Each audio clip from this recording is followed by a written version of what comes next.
Okay, well, you're gonna have to go without it tonight, okay? Mazz is about to start streaming. Yeah, there's nothing. There's nothing. Just come up. And do what? What do you want me to do? What do you propose to do?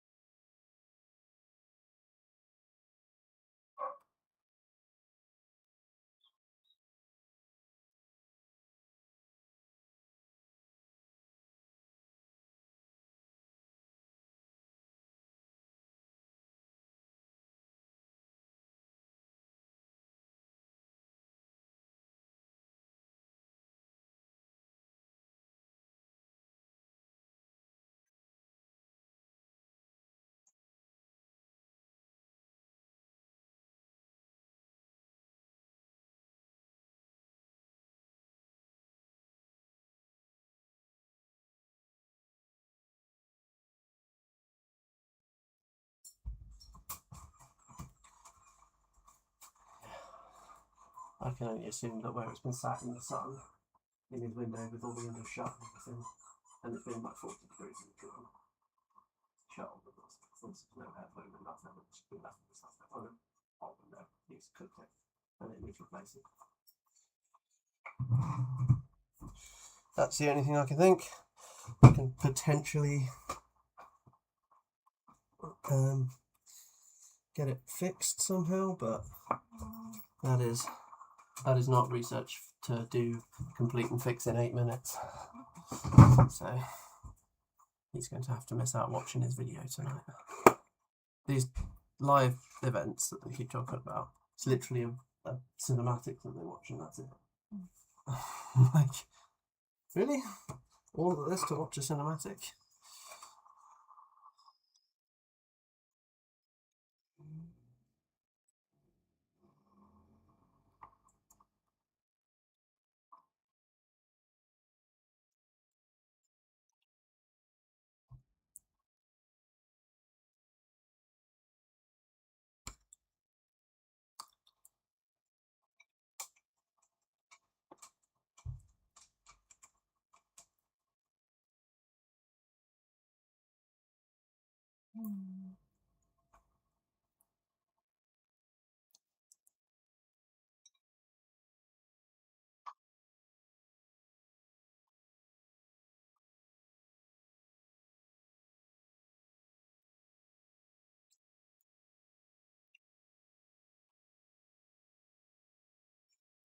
So, you come see it. Mm-hmm. Yep. I made that. You get proud of you.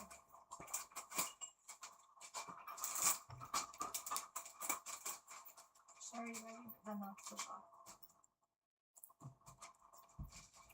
No. No. Not for social. Not for soft. No. No, I call them blood witches on the stream. Or blood sirens. Do they need dinner? Oh yes, they will do. I will shop that.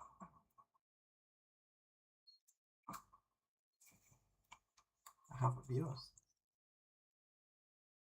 And it's not me. Oh.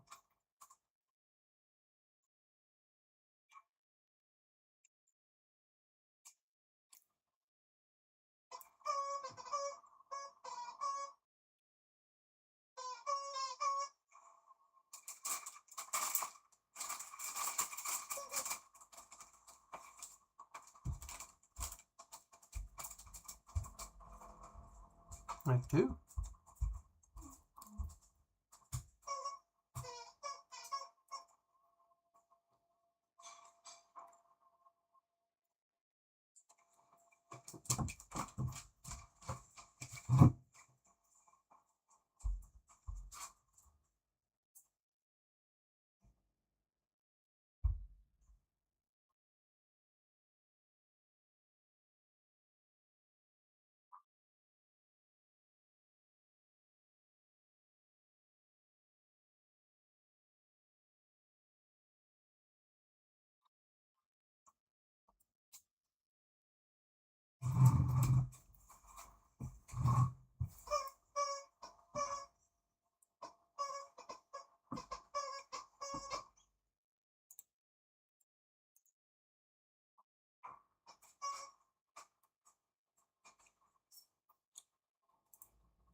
Hello.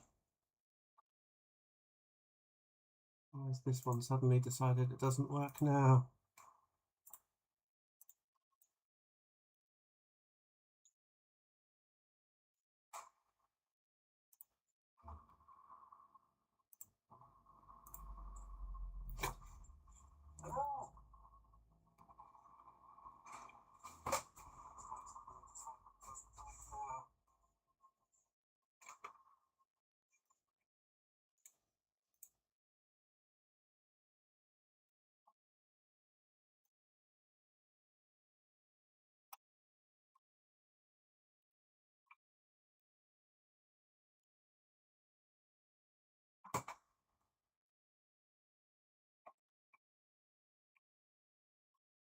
We're back. We're back. Sorry.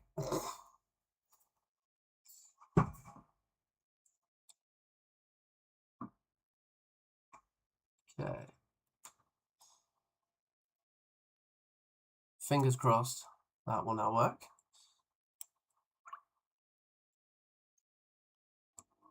After having it all set up until 10 minutes ago, and then switching it to the starting soon, switch back and there's no camera. Don't know why. And it just made me undo everything and rebuild it all in OBS. So, good times. Hopefully I'm coming through nice and clear. Let me know if everything's good. It's all working. You've got my face cam as well. Got both of them working now. Awesome.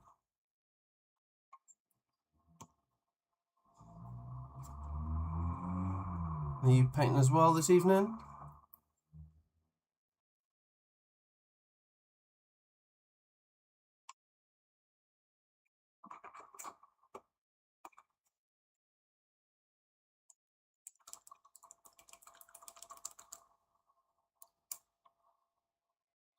You have to let me know how the narrative event went today as well.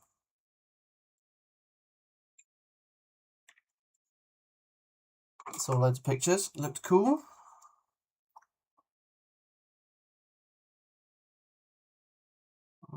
So, we've got Blood Sirens to paint. That's why I've had to reset this all up. Could probably do with zooming in a bit, couldn't it?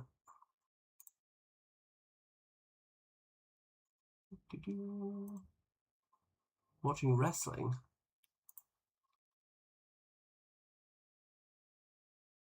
Zoom this in a little bit.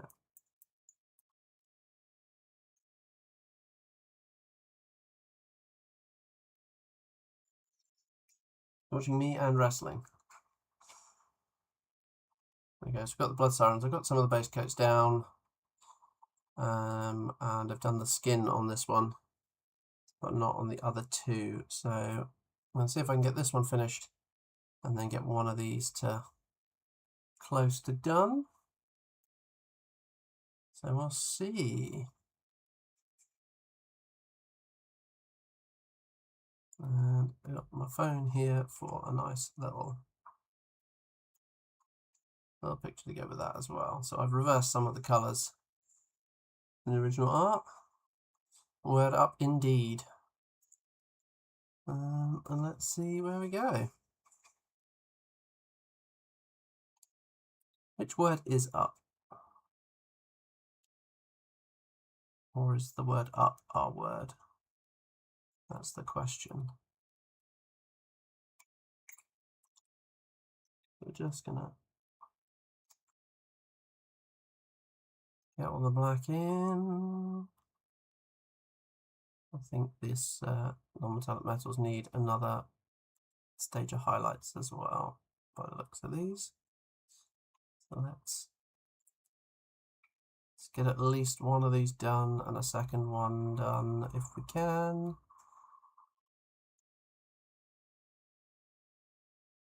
Took these ladies to the Tiverton tournament the other week and they were absolute MVPs. They are such a nuisance for people. It takes 9 attacks to kill the whole unit, regardless of how powerful those attacks are. They are a nuisance to remove. Which also coincidentally makes them great shadow shift targets, because you can move them up and not worry about them dying so easily. Or at least people have to sacrifice an awful lot of attacks to deal with them. Which is nice. I'm going to do it. I'm going to risk shrinking OBS. See how that works.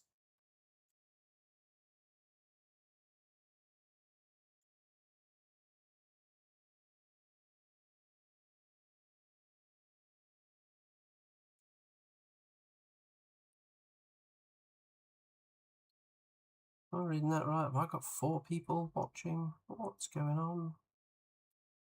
Oh, I feel popular. I'm Mr. Beast.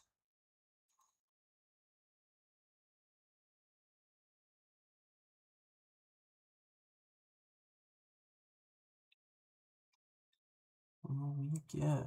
Oh, I drove someone away with that comment. Terrible person.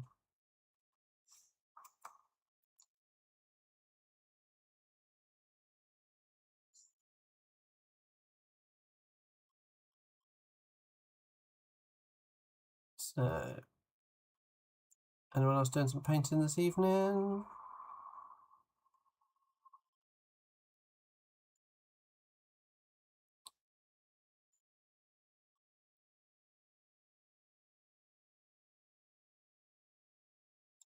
This is the nice simple part of my my Fane colour scheme. I like to keep my colour schemes nice and complicated, except for black. Black I keep really easy.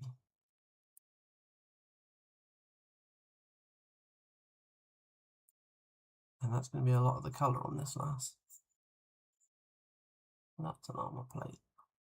That's a black armour plate.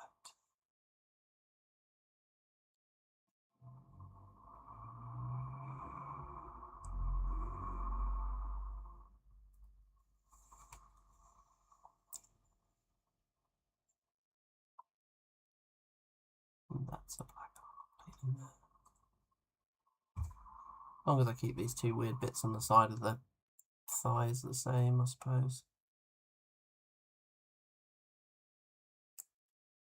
So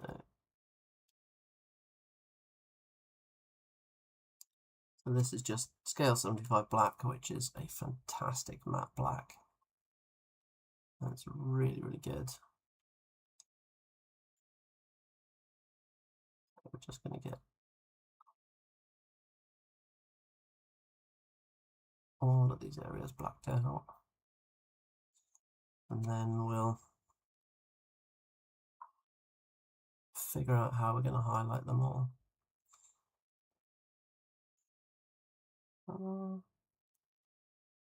What have I done? I've kind of painted this as non-metallic metal, but it's got a fold in here like it's cloth, so I think I have painted that incorrectly, and I think that's going to be blacked.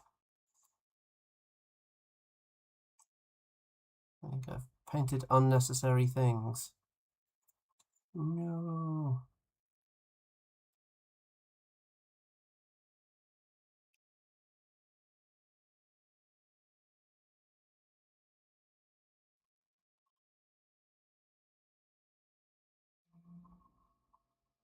Yeah, just that little square on the knee that's should be metal. So let's get these painted in.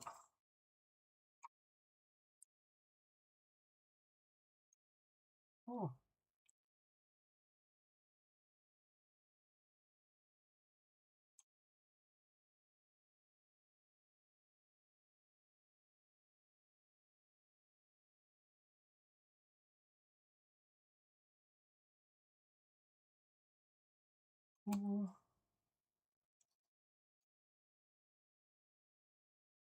So what's the wrestling tonight then, Wolf? Is it an event or just general wrestling?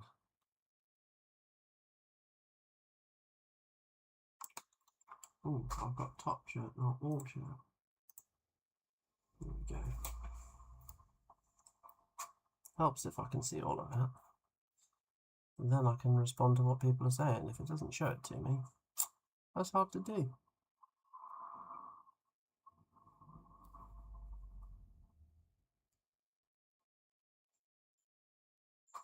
General wrestling from Friday. From Friday? Wait, it's Saturday today. Oh, I'm losing track of the days of the week. Is that a good or a bad sign? I'm going to blame the heat. I should probably just blame the fact that I'm unemployed at the moment. I suspect that is a reason for losing track of the days of the week. Because I don't need to know. Time is an illusion.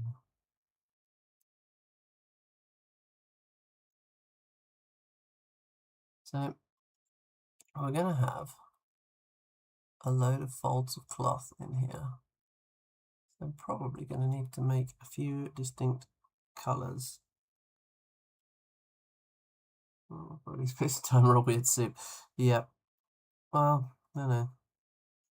It's all a man-made fallacy, isn't it? Time is an illusion and isn't necessarily linear. Or delicious. Or delicious. I mean, time might be delicious. I've never eaten it. Snacking on some thyme.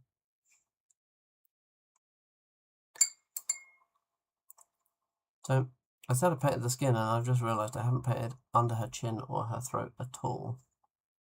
So that needs to be sorted out.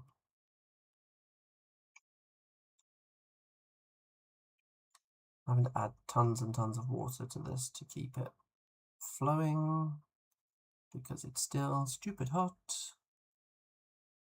And I am not sorry at all if you can hear my fan going in the background. But without it, just, well, if you watch the episode where I got up to 30 odd degrees in the studio recording room, you'll see that it does not do well for me. Eldritch Time, yep. I could be an Eldritch Time eater, I could. I've got the coffee on the go. It's all good.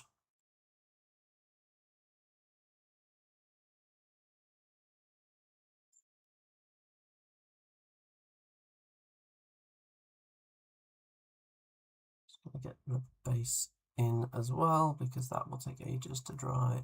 So it's going to take ages to dry. In this heat it probably won't, but I'll get it in now.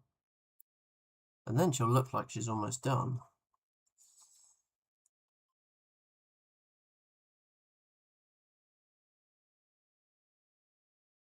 So there's important bases and faces. Paint the base, paint the face. The rest of the model doesn't matter. It's all complete then. No one will notice.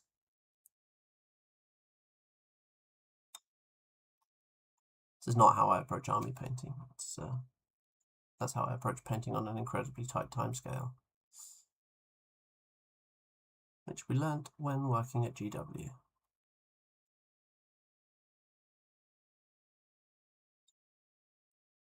Although it was fun.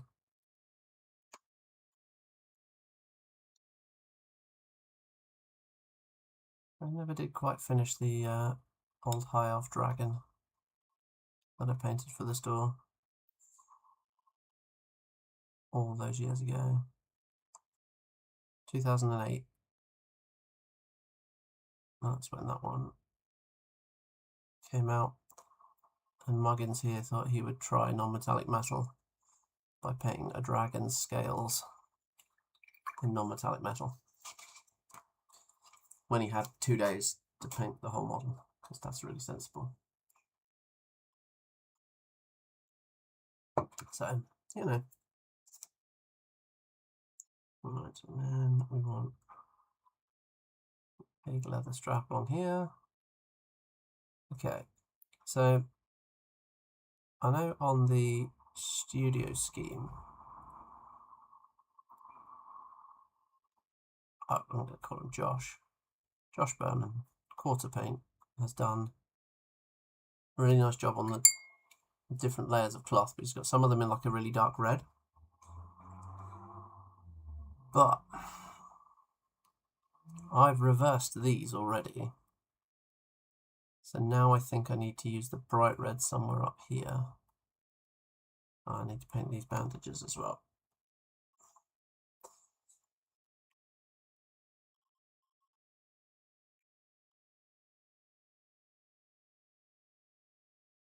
I got very excited the other day. I was looking at, very excited. I was looking at the Thalmara paint job that for the studio scheme. And so I messaged Quarter Paint and asked very nicely if he would share the recipe with me. And he has done. So when my Court of Shadows box comes through, we're going to have a crack at copying that and seeing how close we can get. Because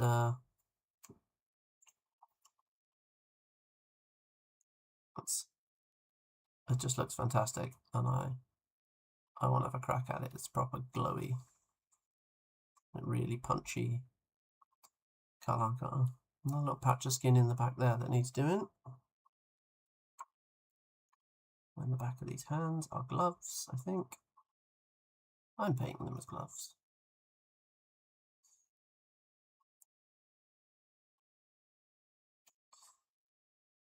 Got some non-metallic golds that I haven't got anywhere on this model. I'm wondering whether that should go in somewhere.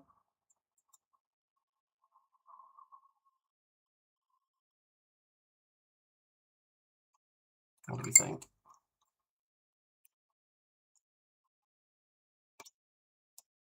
Maybe I paint these in the non-metallic gold. Josh has done the claws in it, but I think I prefer them in the silver. I need to put some more highlights on under here.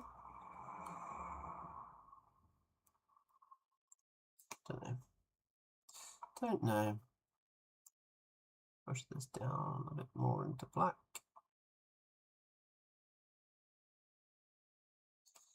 Okay. So we're gonna bring all this metal up. I think I'm just missing the last stage, so a little bit of underbelly blue.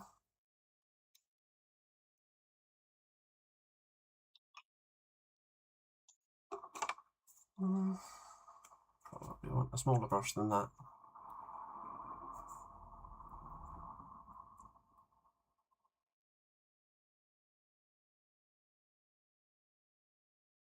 And lots of water.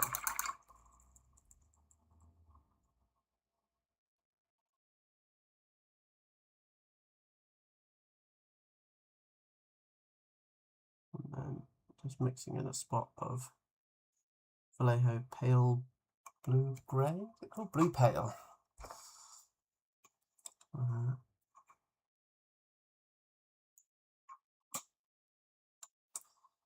Okay, so we're just gonna bring these up a bit more. I think we can go straight to the underbelly blue, to be honest.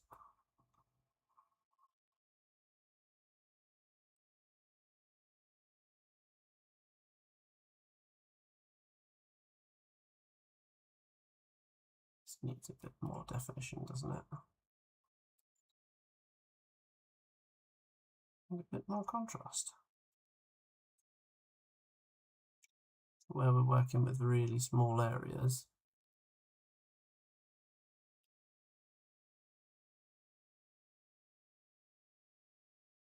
Push that a little bit.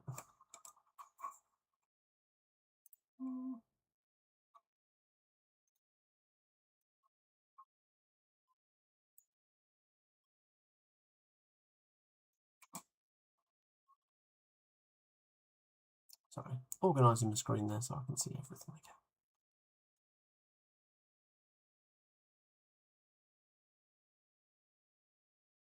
I don't know if that's supposed to be hair down here actually. There's me highlighting it metal. But those bits are hair. So let's come and fix that in a second.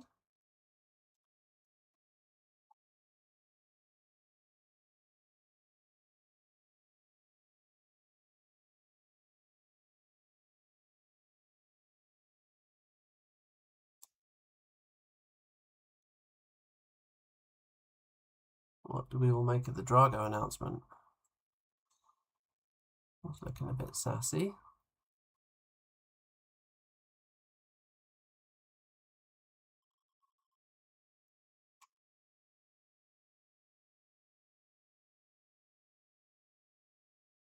I've got plans for that model.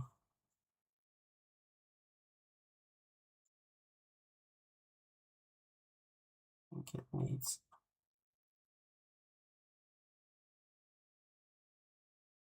the green, preferred it with the green fire.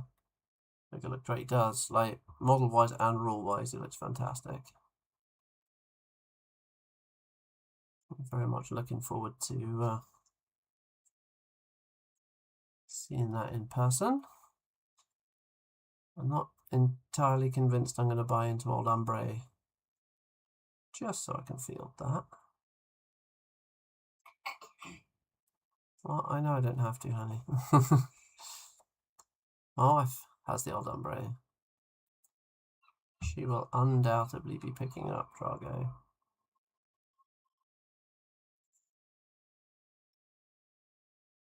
Drago v Deathjack, yep.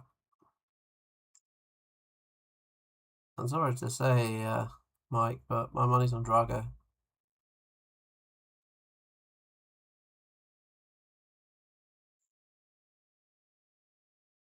I think of all of the super heavies, like Drago definitely has the damage output out of all of them. I think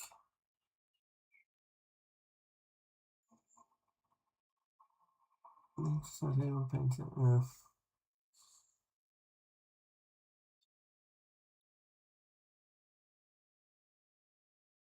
I have to test it. Well, I'd like to, and there's going to be one being purchased, so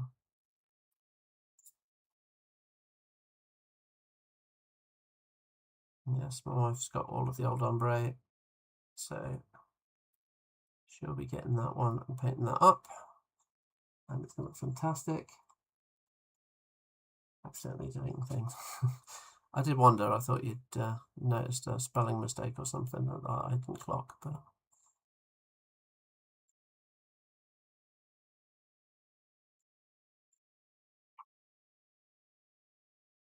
yeah, I think Drago,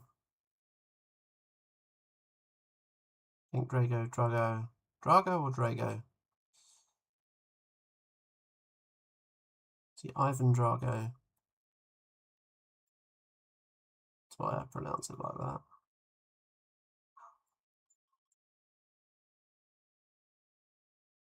But I have no idea.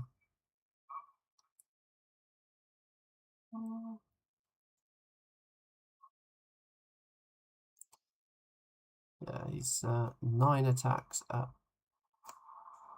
base power 20 is. How do you pronounce it? Yeah.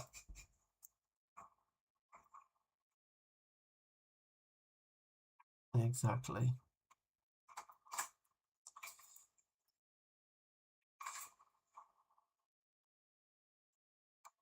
Yeah. Like 9 attacks. Okay, you have the potential to take some damage yourself. But whatever you're weighing into, it's probably going to be gone. It's not like, oh, you lack a damage buff, is it? I can't remember what his mat was, though. It was probably 8, isn't it? Mat 8?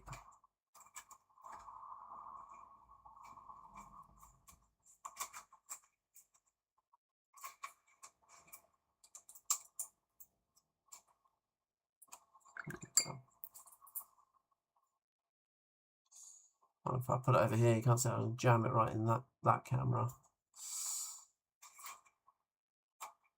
It's looking pretty solid. Looking very dark right now. I'm going to brighten this up.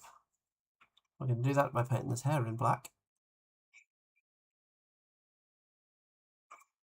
We'll go around and put some highlights on all this black in a second.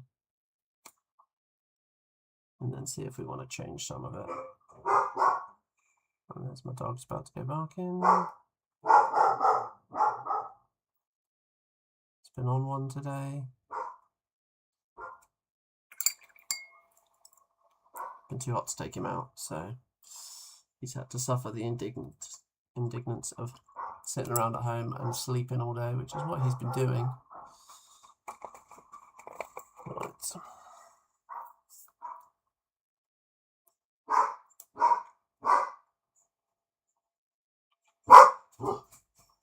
There he is.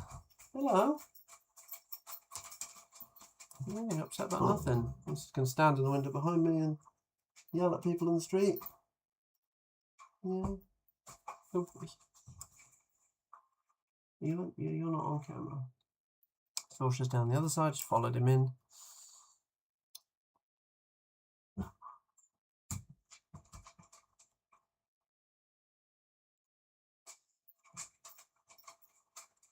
Matt 7. So, you know, he's not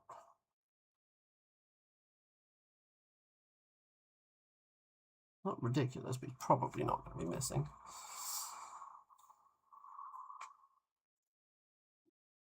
Plus, you have got hit fixing as well, haven't they? So,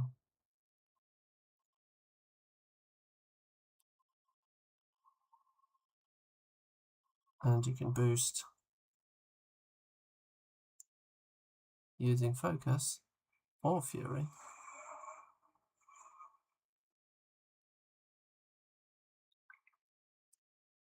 I think that's going to be the interesting one, isn't it? It's where if you use the fury to attack, you take the extra damage. So you use the fury to do all your boosting to hit and damage, but the focus to buy extra attacks. And you kind of circumvent that rule. The unstable thing, whatever it was called. Unstable resurrection.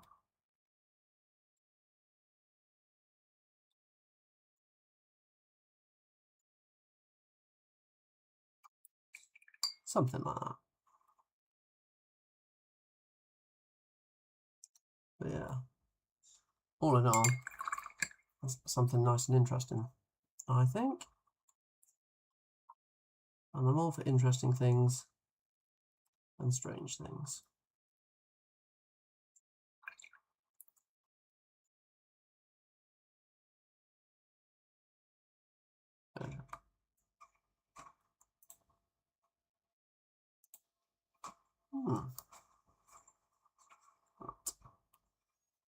Put some highlights in on these.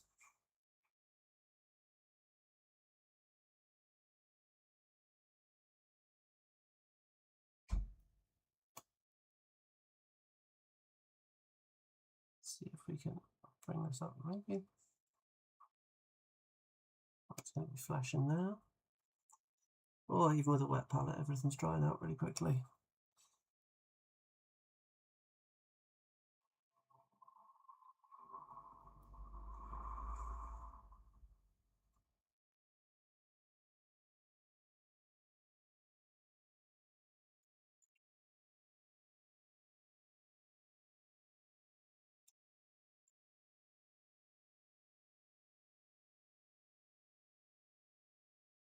Where these bandages are nice and sculpted, we're going to see if we can just edge highlight them.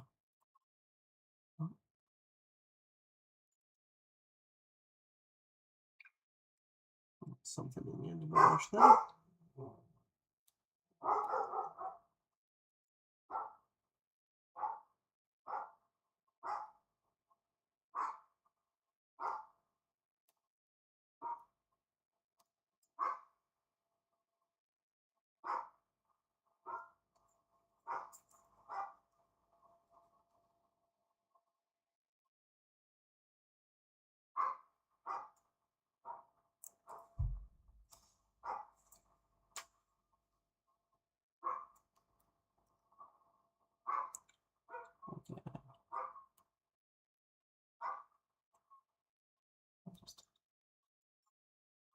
Imagine a little bit of texture on these as well. Don't imagine these Blood Sirens are wearing all the newest clothing, latest fashions and whatnot. Imagine we're getting the cast-offs from the other more important vampires. So I'm just kind of stippling these highlights on a little bit just to give it that kind of texture, a little bit more worn.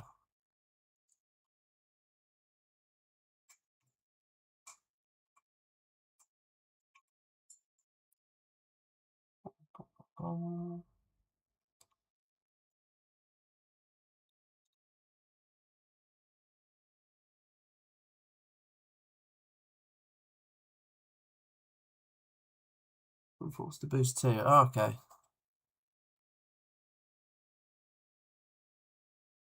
So he takes damage if he's boosted with that. Okay. Is it just that's to hit and damage, I assume? Probably have the rule in front of me if I'm going to discuss it, right? But I don't. Because I'm painting.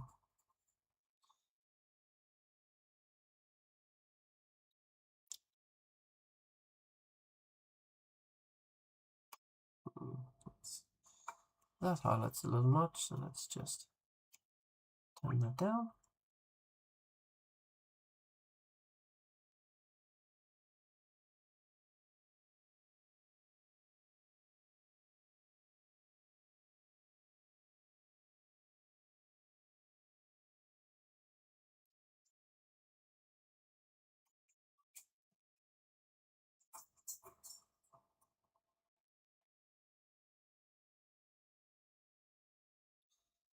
Okay.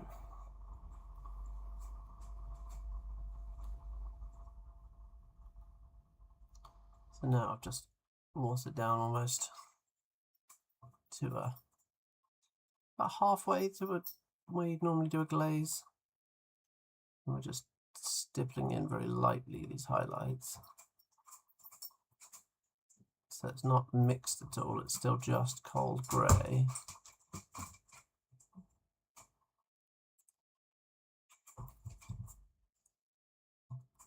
But I can go a little wider, stipple them in, then come back over them again if I want to increase the level of highlight.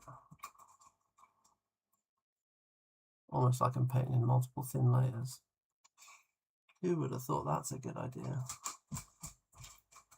Seasons through the model, yeah. Yeah, if he gets a kill, obviously he doesn't take the damage, does he? It's not to run or charge though, is it?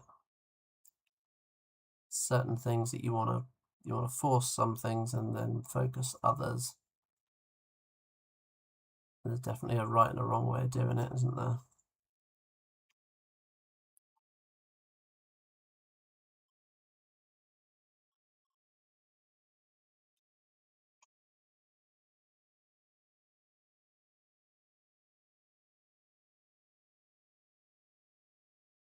Yeah. I'm wondering whether I don't know. I still think Imperatus has got the edge over Drago because he's not that tough. But, and obviously you can charge in and kill Imperatus, but then Imperatus goes, yeah, but I'm me. Teleports out. Probably doesn't do any damage to him on the way out, but teleports out and then charges back in. And I think probably one round Drago. I don't think he's that tough, is he?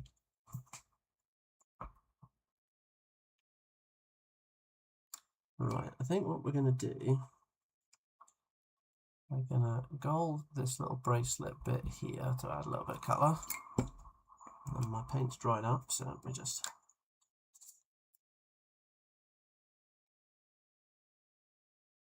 Need to find a decent equivalent of Scrag Brown.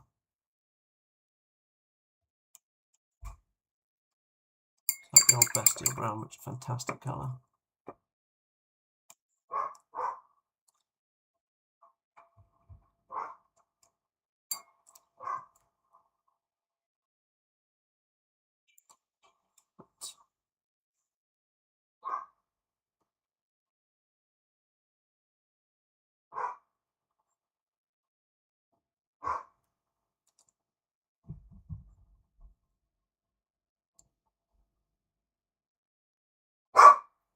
It is absolutely essential. My dog runs around the house barking today.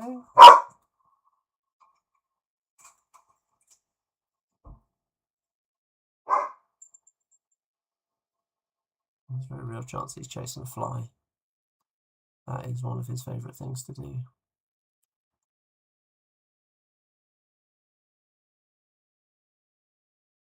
That elite hunting dog instinct in him.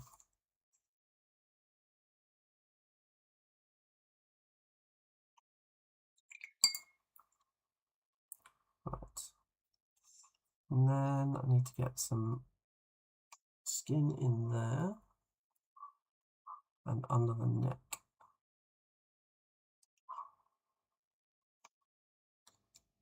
I want to do a little more in-depth tutorial on how I do undead skin and do a couple of different varieties of it as well.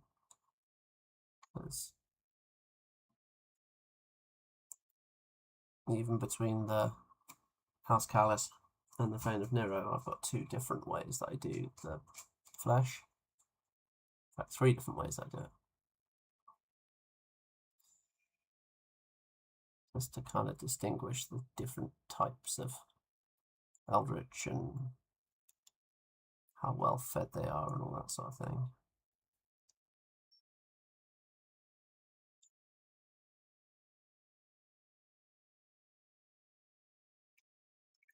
I know from a rules point of view these ladies aren't technically eldritch, but I think that's just a rules thing as opposed to a lore thing. I think they are actually vampires.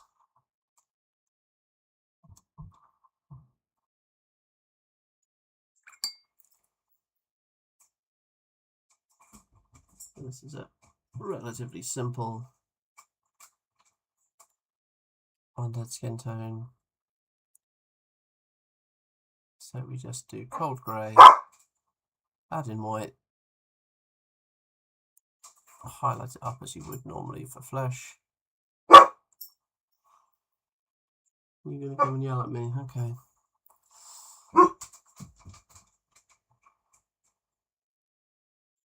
And then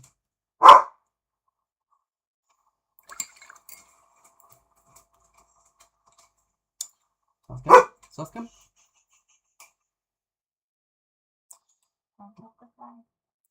He is chasing a fly. And we go all the way up to white.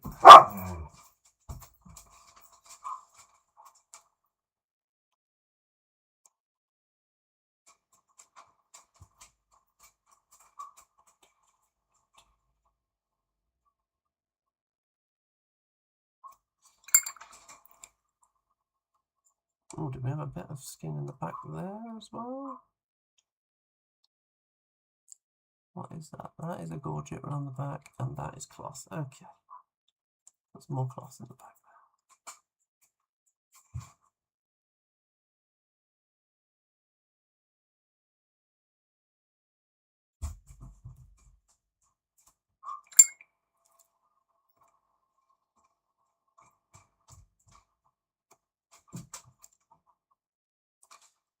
This is an absolute mission.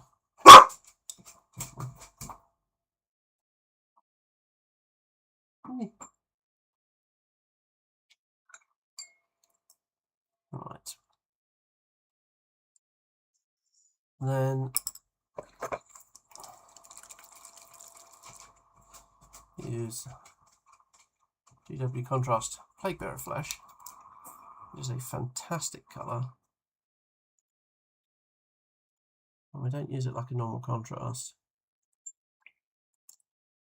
Water it down about 50-50, and then just put it over like a little filter.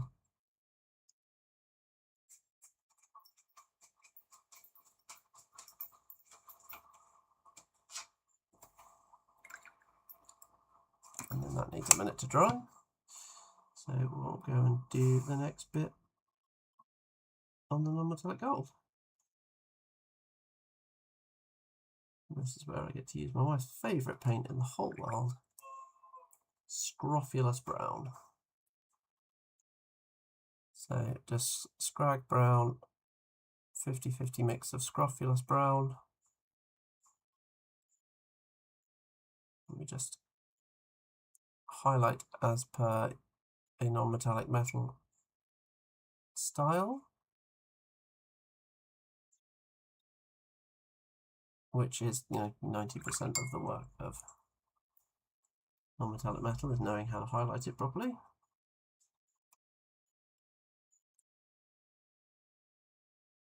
Which unfortunately just takes lots and lots of practice. Although Ninjon's little cheap non-metallic metal video is great, and that's definitely worth a watch.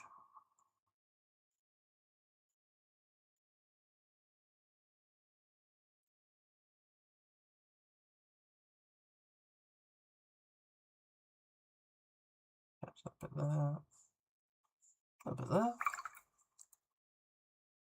And then we just mix a little bit of Scrofulous Brown with a little bit of Ice Yellow.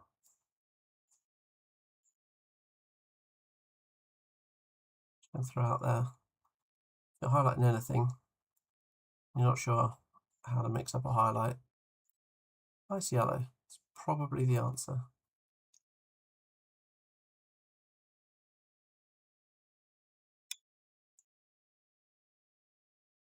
And then here, mostly,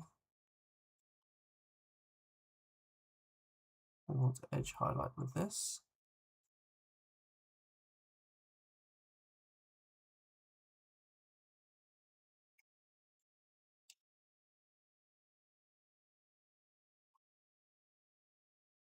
And then there's the spot of Ice Yellow right at the tip there. Just the tip. And there. And now she has little golden knee pads. Look at that. Oh, she focused better. There we go. Yeah, no, she looks like she's about to jump on someone, doesn't she? She's ready to pounce. Okay. Got a little bit more highlighting to do on this shoulder. I don't think this is popping enough, so we're just gonna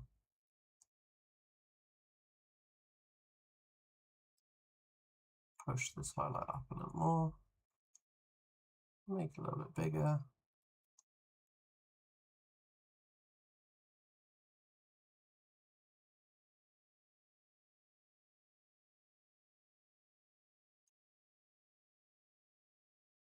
There we go.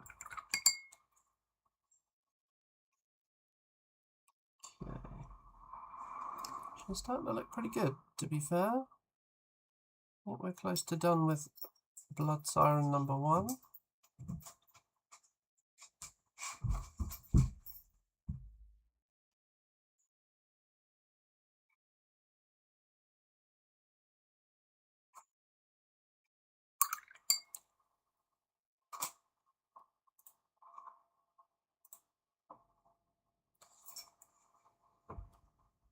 I need to do some more highlights on this little buckle here.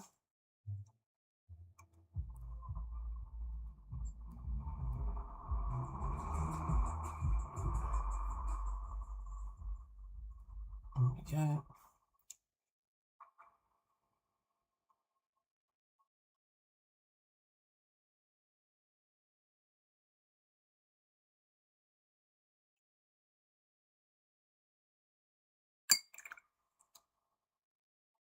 And then on the flesh, now that paper of flesh is dried, we're just going to put the white highlight back in I'm just going to thin down the paint a little bit extra so it's not particularly punchy highlight. Trying to keep it smooth because we're painting flesh.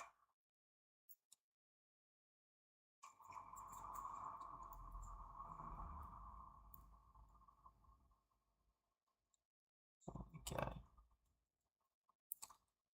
She's looking pretty good. Feel like she's maybe missing something at the back, I don't know. Let's push the highlights in here a little bit more.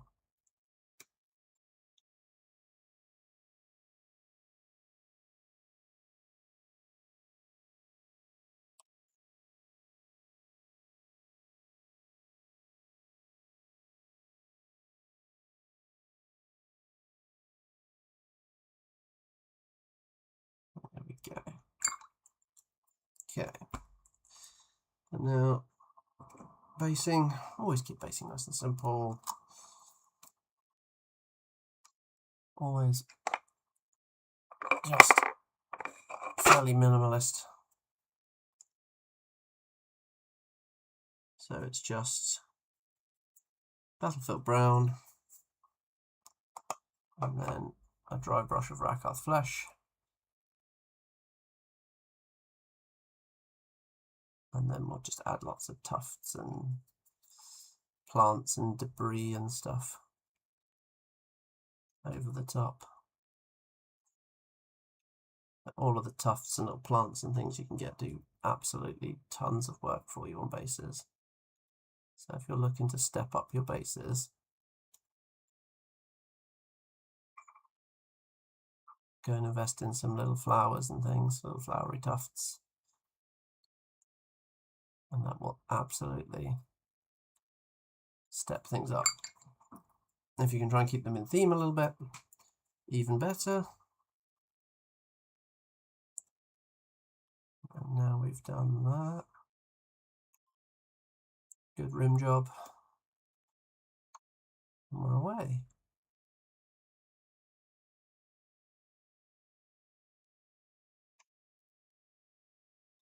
And because it's so hot, everything dries out.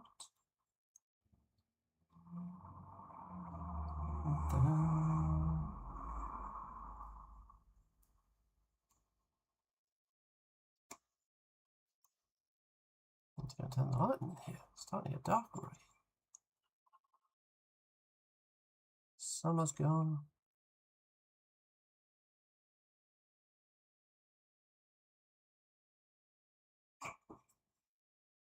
I'm not going to lie. I'm looking forward to summer being gone this year. I'm done with it being ridiculously hot.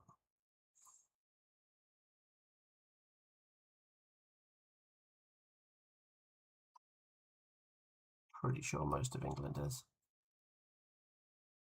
Most of the UK is.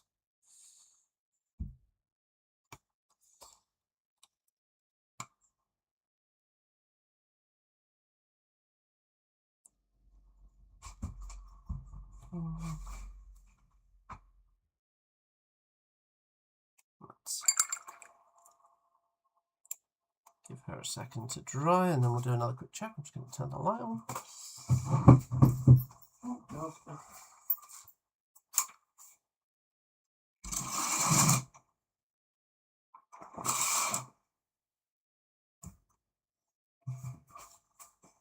There we go. Oops.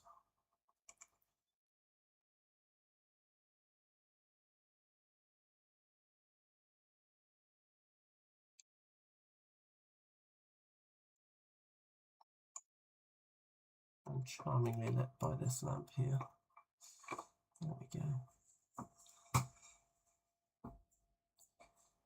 Okay. So the first one, I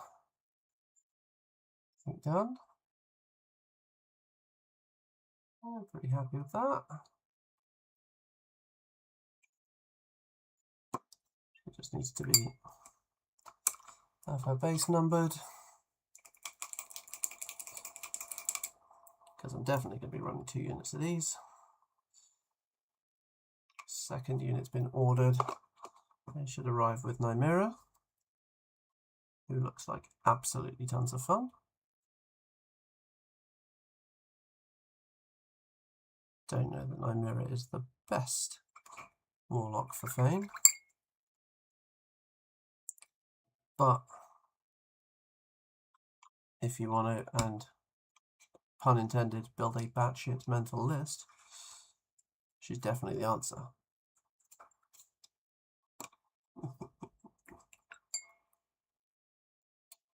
Oh, who doesn't love a bat pun? Or puns in general. Right. So we got on this one nice big flowy roby bits. So we need to get some red on the inside there, which I've done already, and on the inside here, so those other bits are going to be black. I need to find somewhere to put some gold on this lady as well. So let's pop some of these little leathery belts in, and we'll go from there.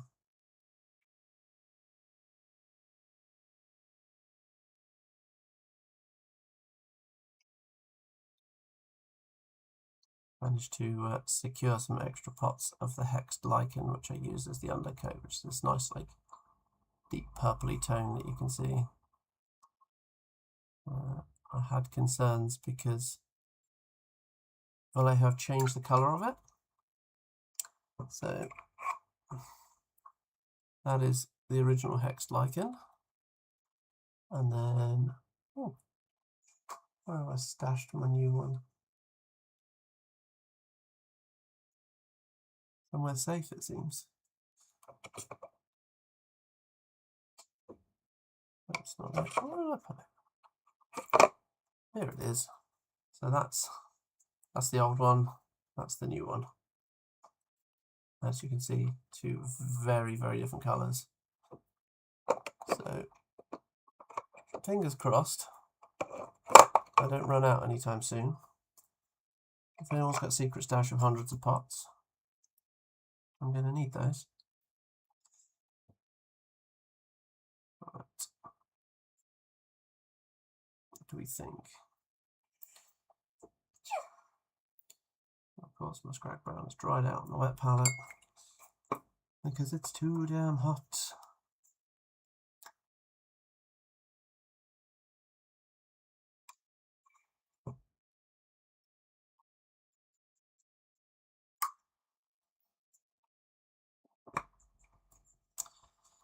So I think this little brooch on here, that needs to be gold, doesn't it?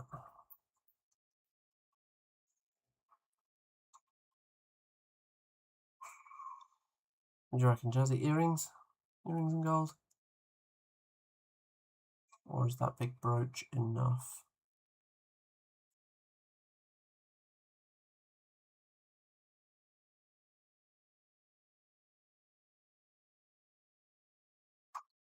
I think the brooch is probably enough, isn't it? Right.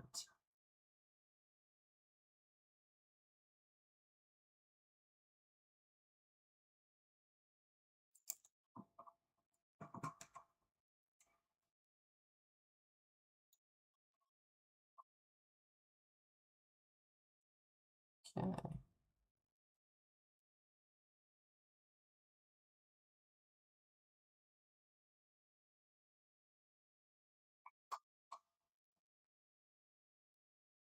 Skin in.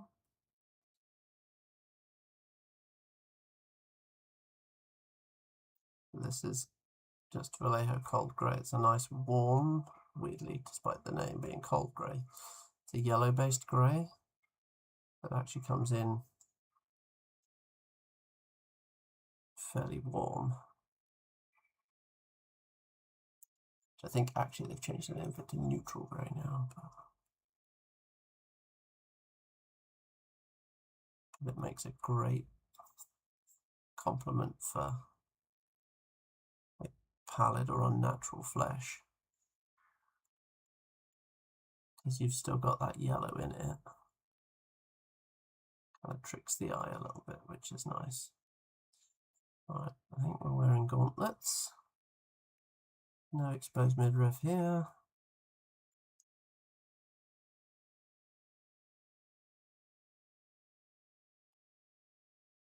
Sensible armour for the vampires. We approve of.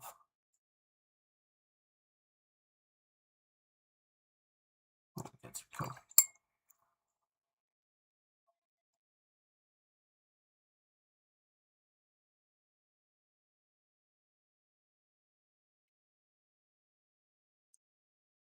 And then just 50-50 with white.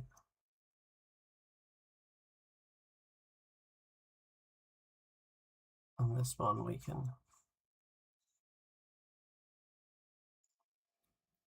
go in nice and thin and then just build it up a little bit.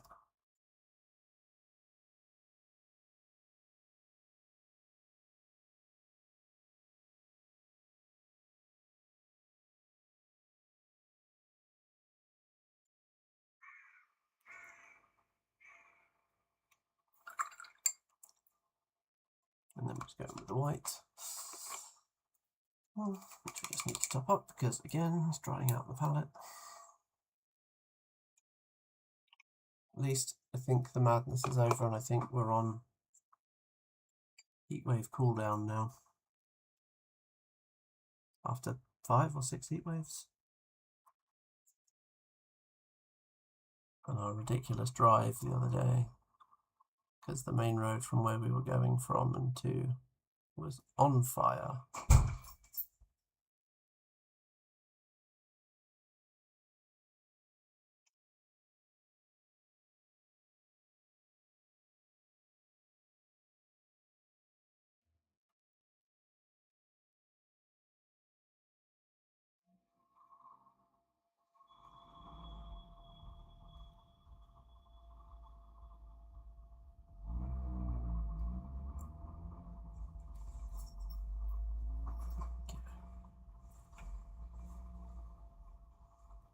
Be a little generous with the white highlight on this, because we're going to wash it back down with the Plague Bearer flesh.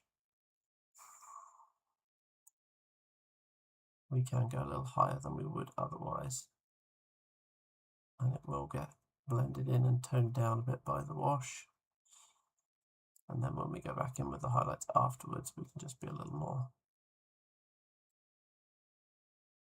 refined with them, a little more specific on them.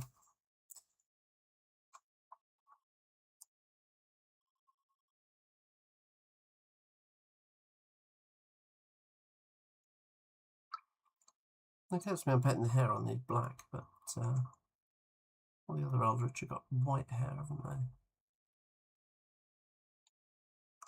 Yeah, these are supposed to have white hair according to the thing, but I think black hair looks good. Otherwise, I've got very white skin next to white hair, and it looks a bit odd. Now I'm looking at the reference picture as well. There's some more flesh in here. These are not trousers. These are vampire legs. Got the thigh-high boots on.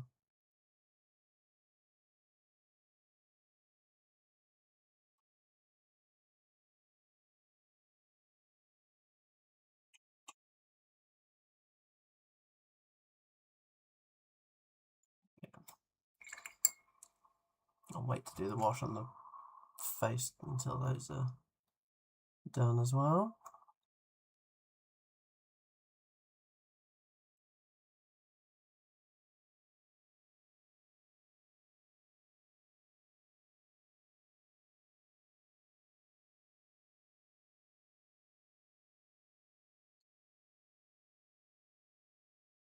Oh, we've got sculpted fingernails on this lady. So the question is, what colour are cave-dwelling elven vampires' fingernails? Sentences you never thought you'd say.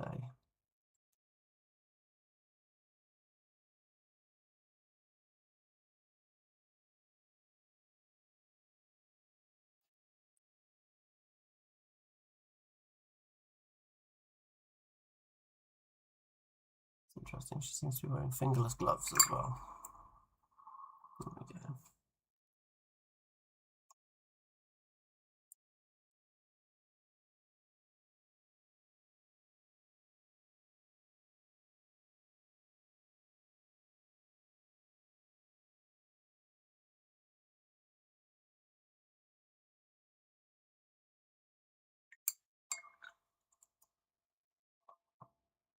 There we go.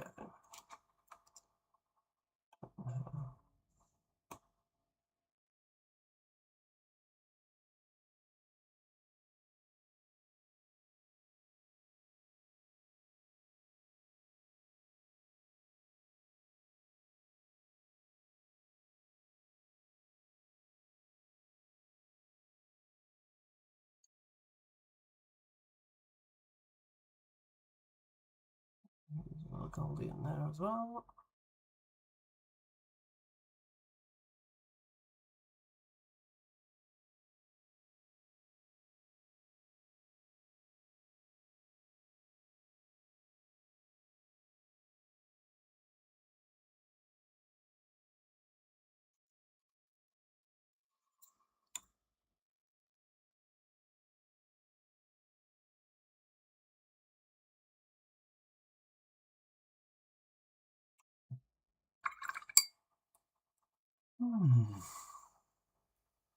Okay. Plate bear of flesh wash in. We've still got a little bit on here. And I'm just going to thin it down.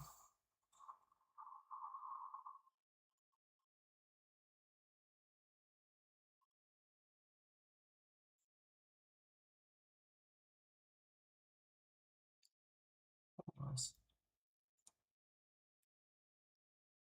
Grotesque looking flesh going on.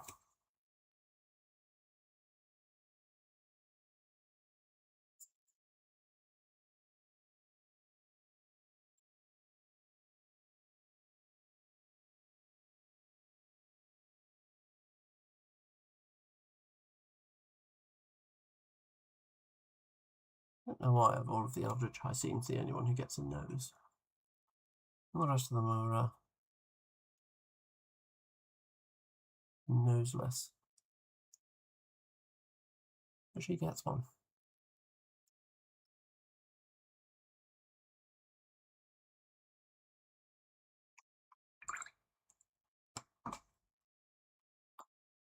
It's in my spare Hycene, but bonus Hycene. Okay. Chance to dry. I hit these gold layers with the mid one. What was the first highlight?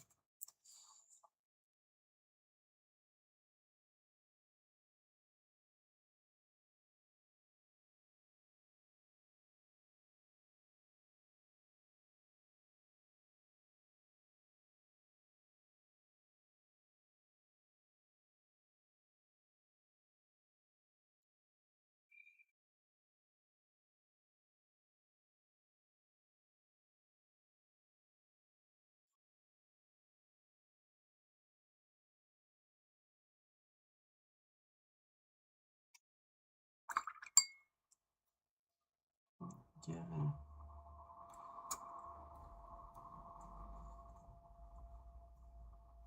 The only thing I'm not doing with this gold, normally I put some purple into it as well. But because I've used the purple undercoat on the model as a whole, I didn't want it to blend too much into that. So I've left the usual purple stage out. So it's gallant underway with a little colour test, but that's the non-metallic gold with the purple in. So you get a nice sharp contrast on it. And the shadows look a bit darker. So I'm having to push the highlights a little more on these just to make up for that. That's why I'm actually adding a little bit of white into the ice yellow right at the end.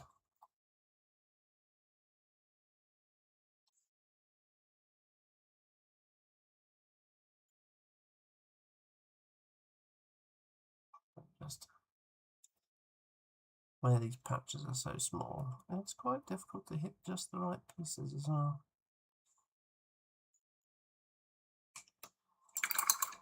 Okay. Give that a chance to dry, we'll just bounce back over to the skin. I'm just going to re-highlight.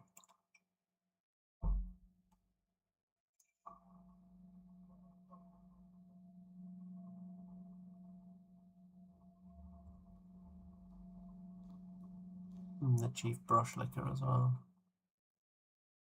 Watching my face cam. I'm grossed out as I lick the brush every time I use it.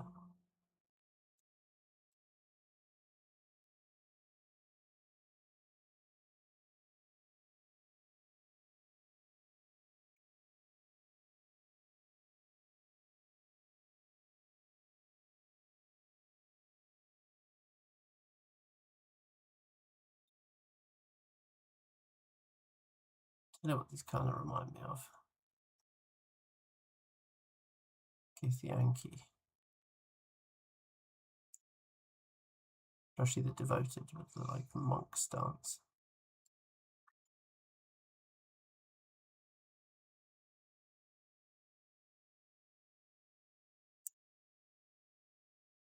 Kind of Lae'zel-esque. But you know, less stressful. These are just elven vampires.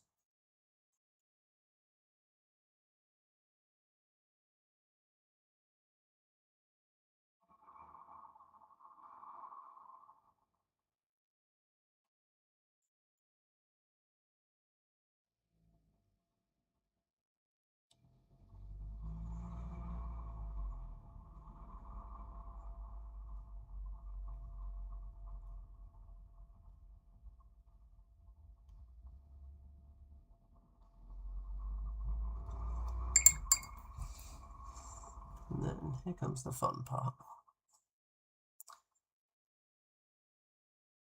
I'm just getting those eyes whited out.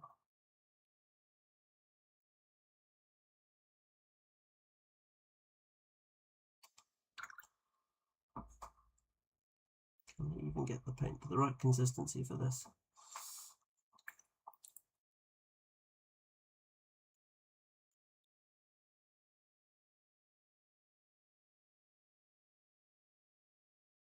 There we go.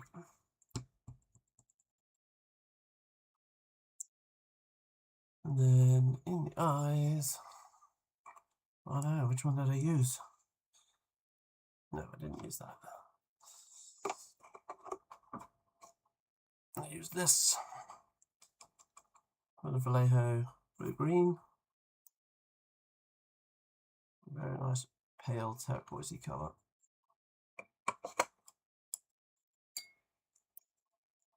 So all my Fane glowing bits are all this.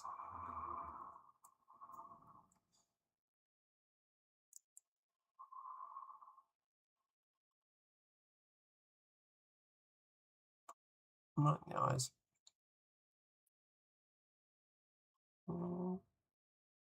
Right in the eyes. Tiny little detail, but worth it. Right.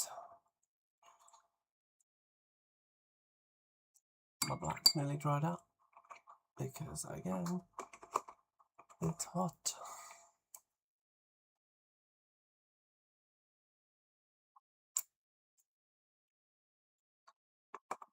Normally have to top the wet palette up so much, but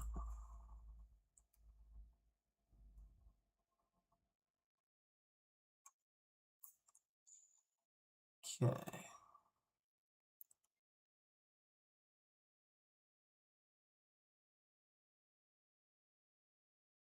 There's an awful lot of black cloth on this lady.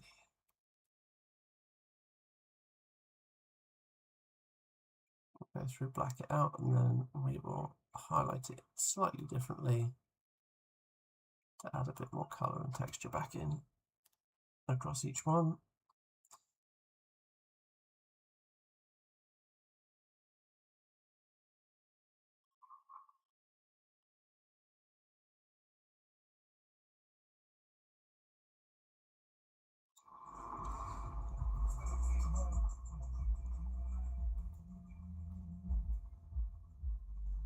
With some serious boots. Designers at New Rock would be jealous.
Now we've seen the sort of melee objective and spell and battle group based casters.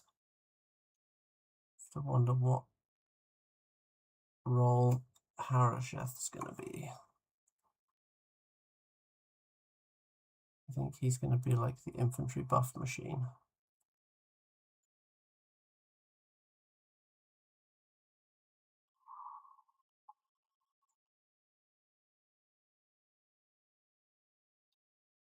Don't know if that's a thing that Fane are going to get, but no other type of archetypes really we could do.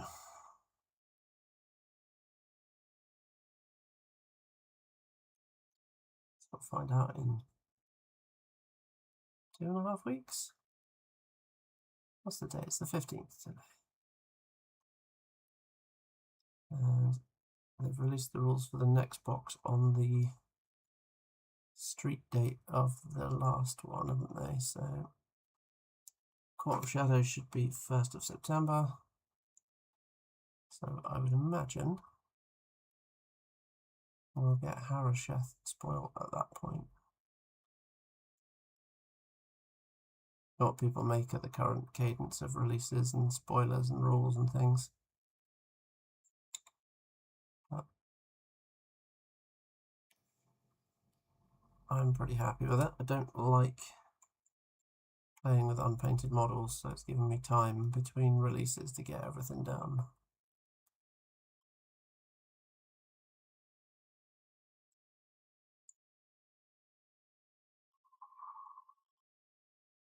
Which makes me happy. I don't know if that works for everyone else or...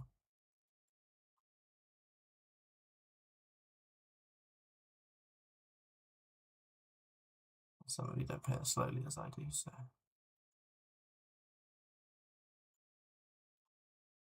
Or should I say it slowly? As little as I do.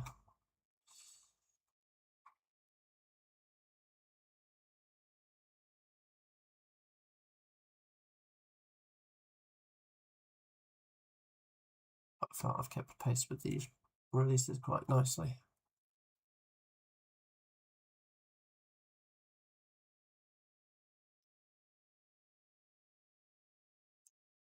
Although now the mercenaries have been revealed for Fane of Nyrro. I've got some of those to get done. Not quite sure where I'm going to take them. I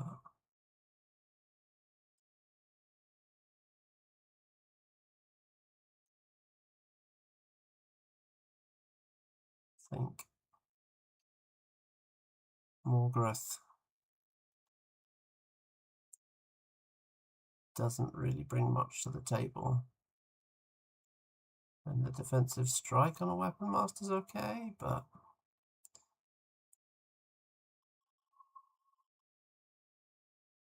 I don't know. Maybe you have him near your caster, and that's extra punishment for anyone trying to assassinate, who then has to either take the defensive strike and then you shadow shift away anyway. And that's quite fun. I don't know whether that's worth 4 points though, because you know he'll just get shot.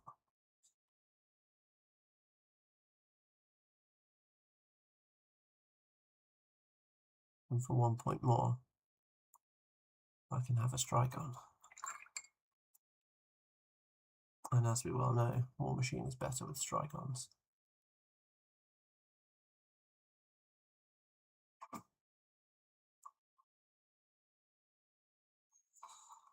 Do we go white hair on her? What do we think?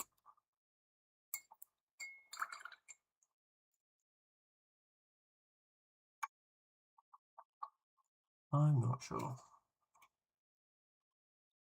So, whilst I consider my options and my life choices,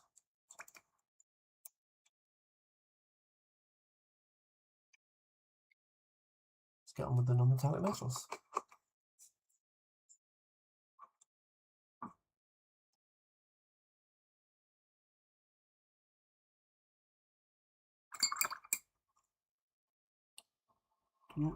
Everything's drying up.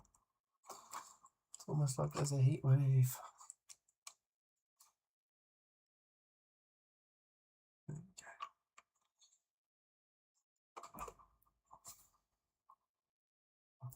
These are progressing quite nicely though.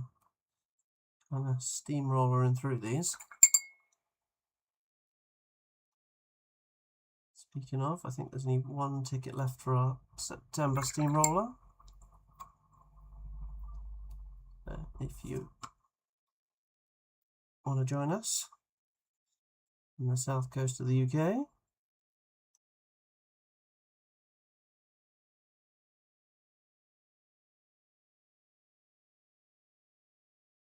the Blackwater Canteen is the first steamroller event at Entoyment.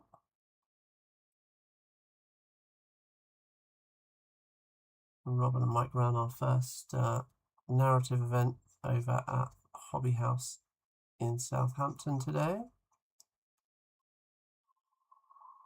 If you're intrigued by how that went, we're going to talk all about that on Wednesday. So, well, Friday's episode. You're going to have to wait nearly a whole week. Oh no. I'm sure you'll all survive.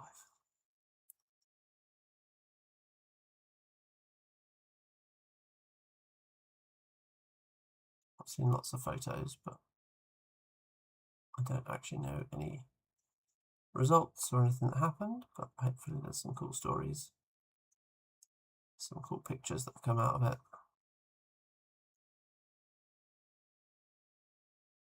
So I'm looking forward to finding out more about that.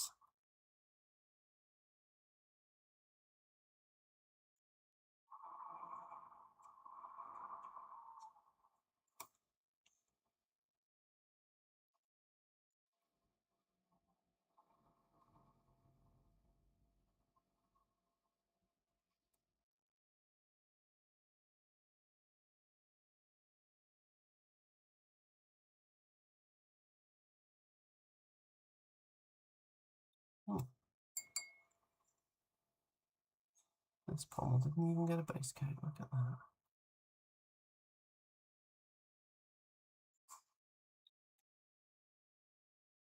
I don't know if anyone else is as terrible as me for missing spots when you're doing all your base coats. Find out, always miss something.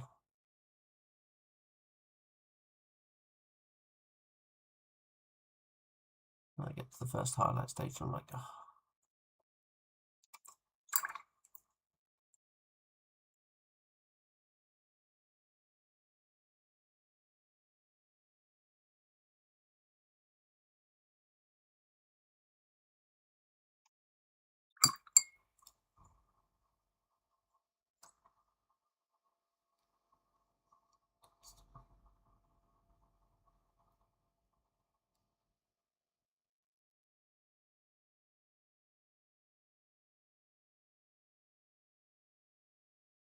Okay.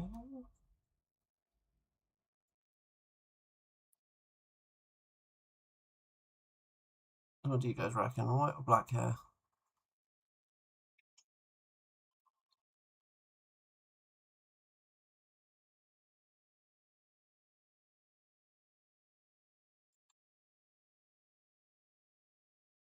I think I'm leaning towards white on the basis that there's so much black on the model that it probably needs some bits to brighten it up.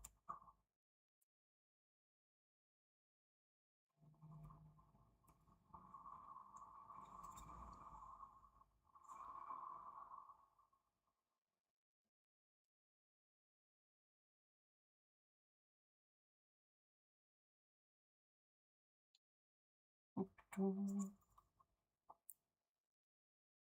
go.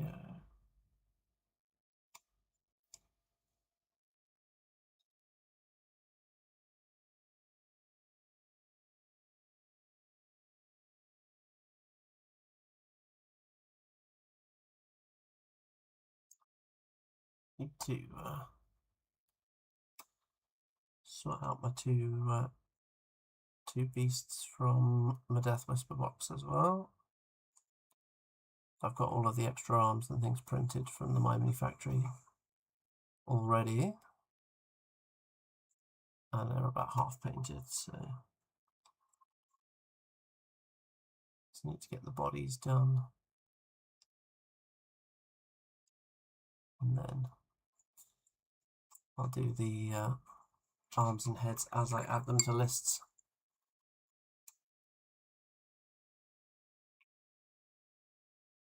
Oh, we're getting there.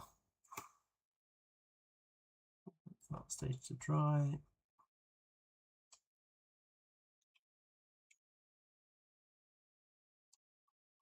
I can do some highlights on the gold bits.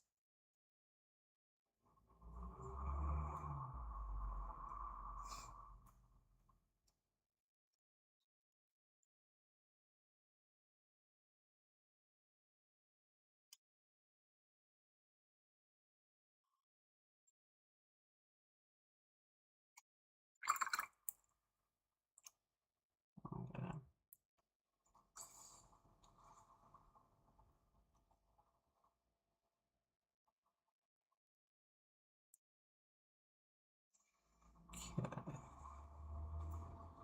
I've got all of these in here as well. I don't know. Not sure whether I want them gold or silver yet. So let's see where the rest of the model gets us to, and then we'll visit those at the end.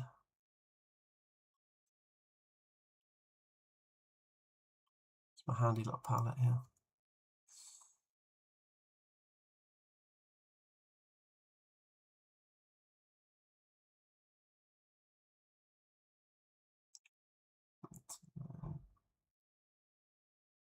A nice sweep on.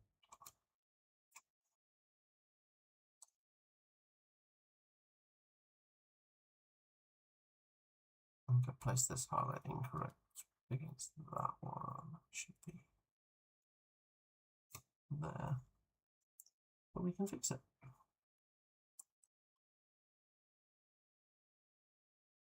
To widen that gap in the middle a little more.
Tighten some of these bits up as well.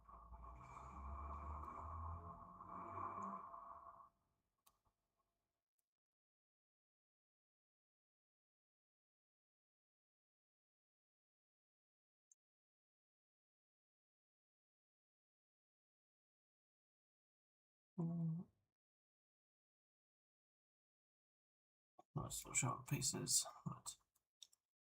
Let's just put the black in there.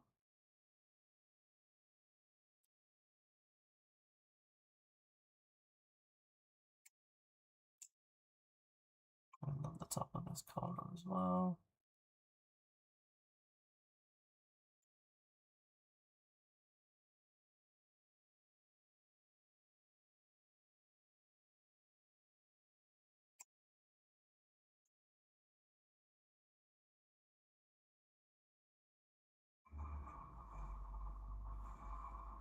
There we go. Okay.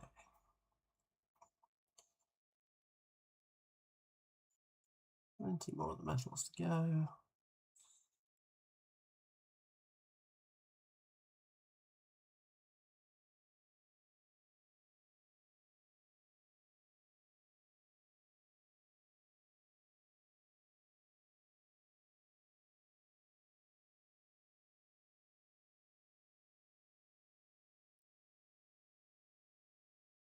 Top of these boots as well. Keep that in there. Yeah.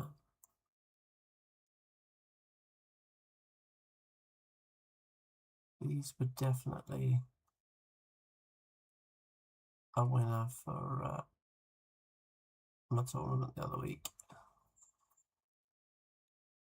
Whilst they didn't do a lot of damage, they scored a lot of objectives or prevented my opponent scoring a lot of objectives. The fact that you need 9 attacks to remove them.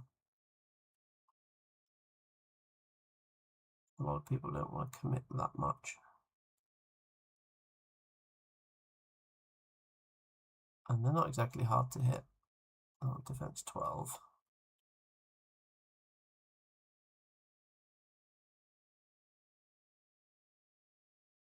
And only armor 12 as well. They are super easy to hit. But 3 boxes and only able to take 1 point of damage per attack. Just keeps them standing.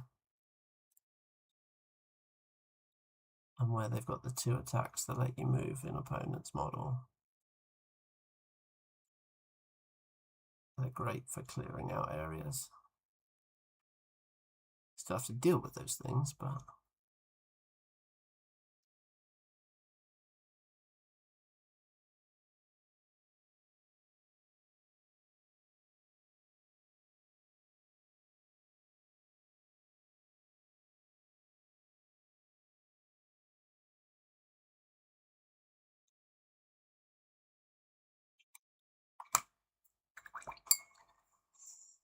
okay.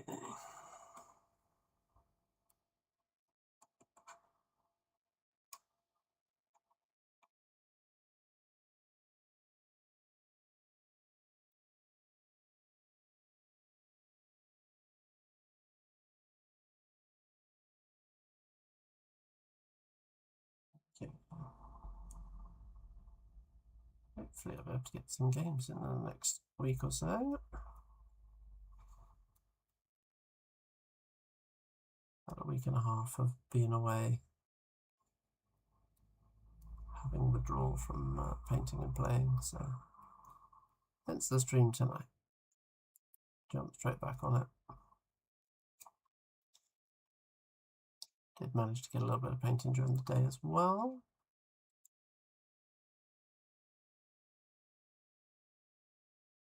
Turns out kids are quite happy to just sit on the Xbox if you let them.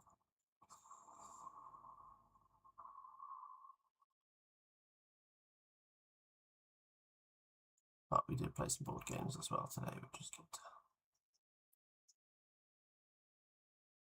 But then I got a good start on Gallant. I just did a little colour test on the shield.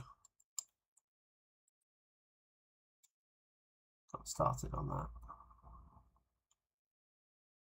Not really done much on the back, but so that's all of the gold on the model's going to be in that non-metallic. Come out quite nicely. There's going to be lots of work, but I'm a glutton for punishment, apparently.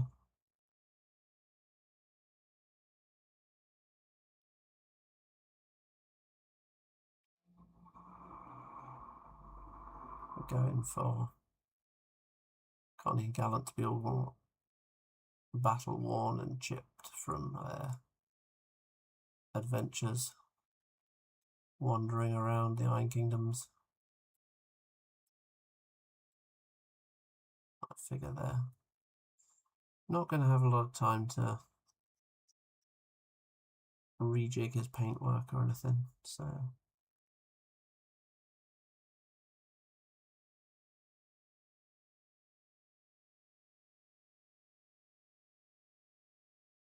it made sense to be all chipped and damaged and dinged. Which is a lot of fun to paint. I must admit, I'm stealing the paint scheme partially from my Necron army.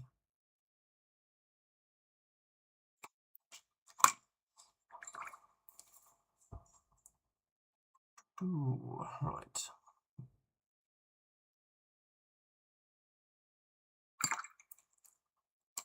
Slightly smaller brush for the final highlights. Okay.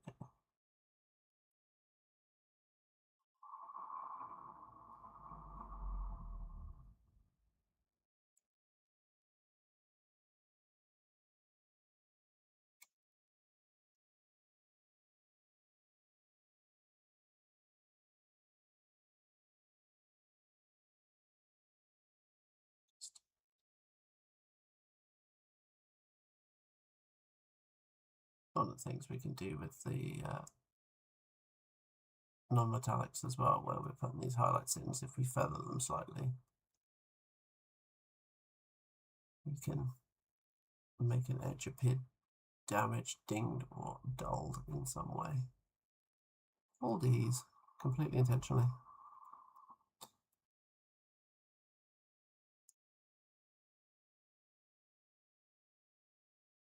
I don't know how important Blood Sirens are in Fane society, so don't know whether they get the good stuff or the leftovers.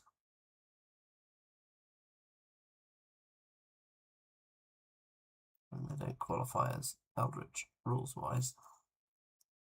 Don't know if that just, from a lore perspective, obviously they are Eldritch, but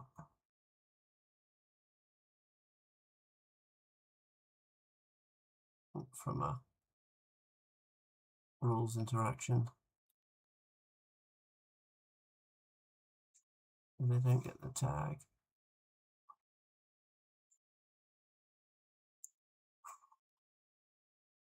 But generally that seems to be the case for like the lower casts.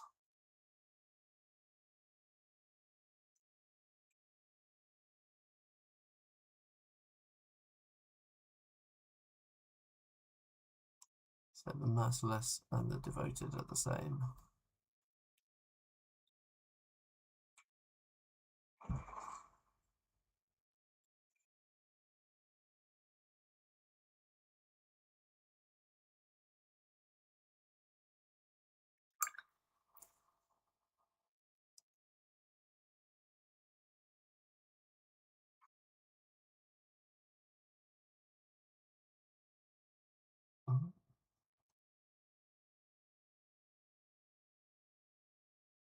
I don't know if there's anything that I'd call out as being a little overpowered if these guys were Eldritch.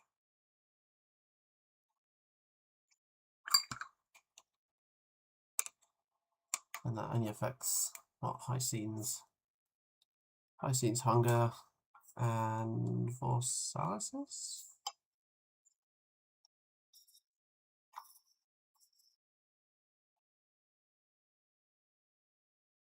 Yeah.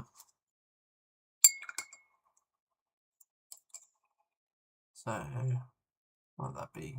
Decapitation? Yeah. Not really a thing for these.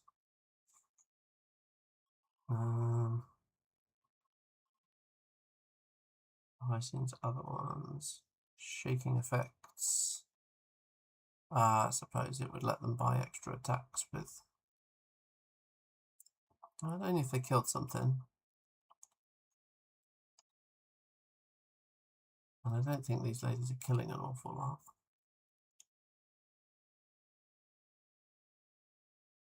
But I suppose being able to buy an extra attack that allows you to move an enemy 3 inches. It's probably a little bit good.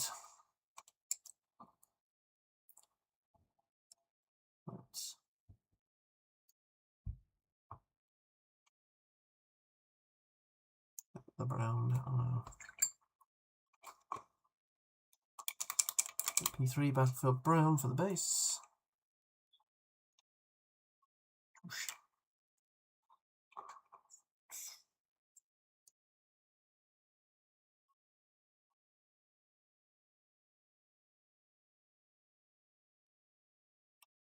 My slightly naff old brush for jabbing into the base there.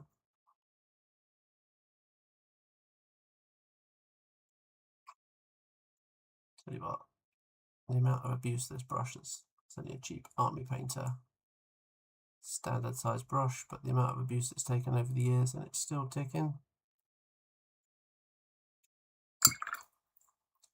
And even with this, it still goes back to a point. It's not the best point in the world, but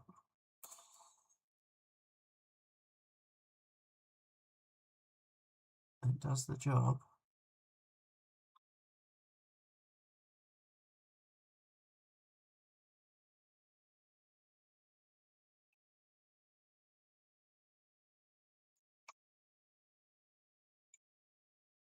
All of these done.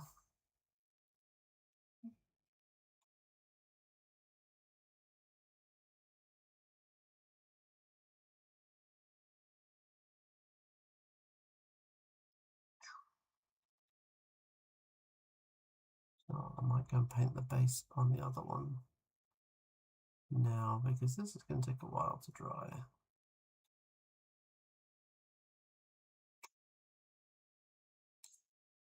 And whenever I'm painting a textured paint surface like that, watering down loads and loads and loads, and then just doing a couple of layers of it is the answer. I don't want to be trying to push dry paint into all of these little crevices. It would take forever.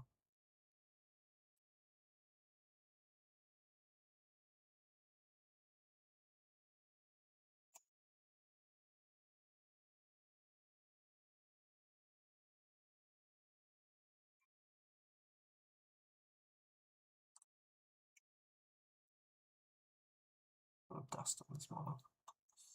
To dust them off. I went away for a week and a half, but ongoing building works meant there's a lot of dust around.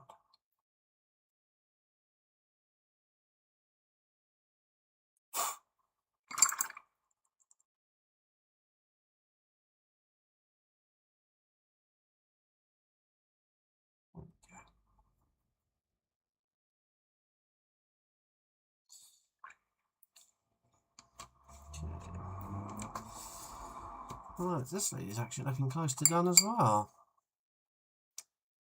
There's all the metals done, so we've got the highlights on the black, sort the base, and then do the hair. I think we're gonna go white hair. Let's do it. Let's commit.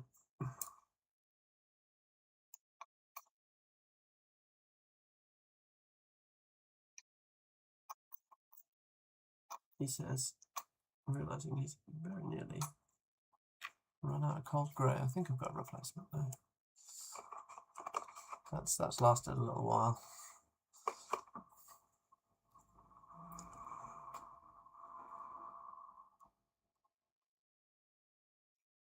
Send this right down.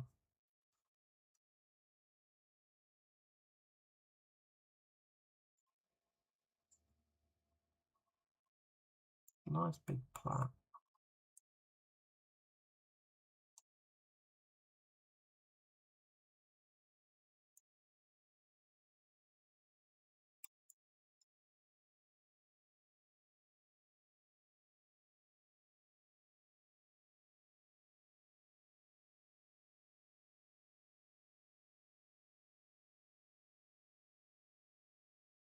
Just go in for a couple of coats over here. And then, oh, that's the end. Oh no, I've missed an earring. A giant old hoopy thing as well. Oh.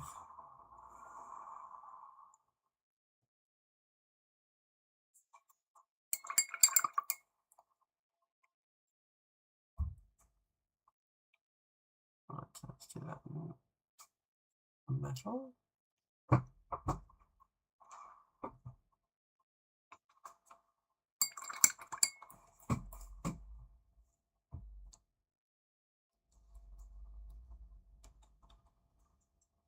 Okay.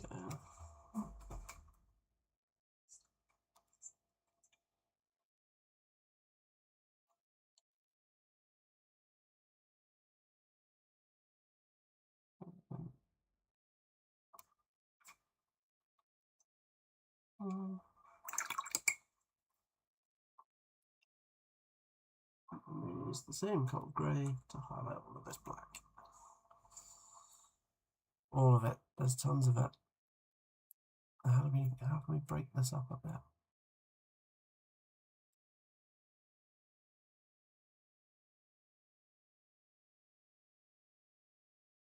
Let's start by edging the armor plates and go from there. See how that looks.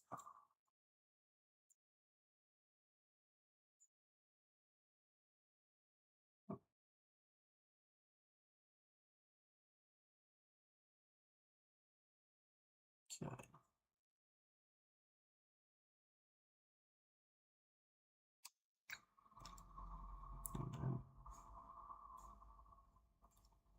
And let's clasp it up here.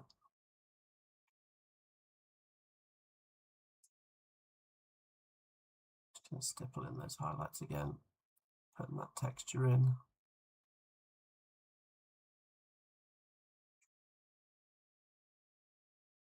And back into it if we want to up the highlight, but I want to keep it quite inconsistent where we can. Just makes the cloth look a bit ragged, torn and weathered. If you're feeling particularly jazzy, you can kind of, I'm keeping all of these highlights in the same angle, but depending on what kind of cloth you want to come in at right angles to one another, so you almost draw in little like noughts and crosses grids, or doing little crosses on it. That will give it another texture as well.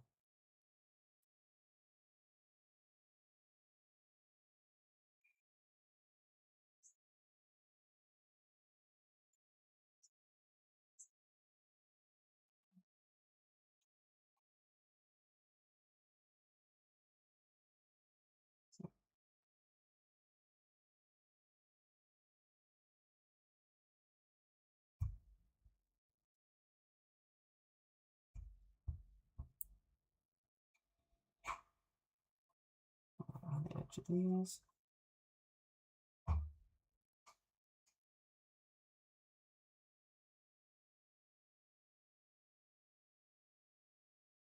Again, all in the same direction. Lots and lots of black cloth to highlight.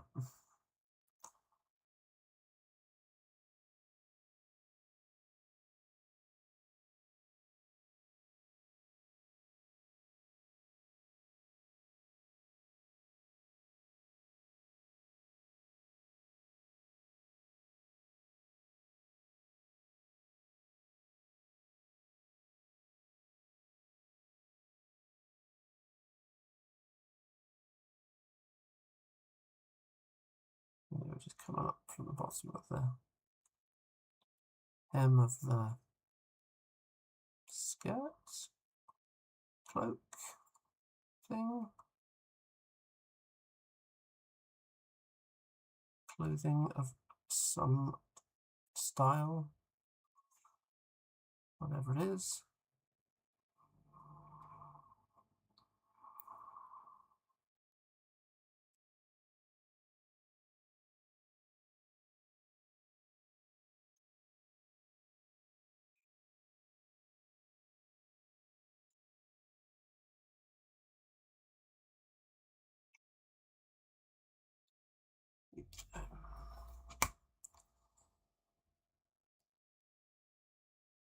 Oh, loads of it.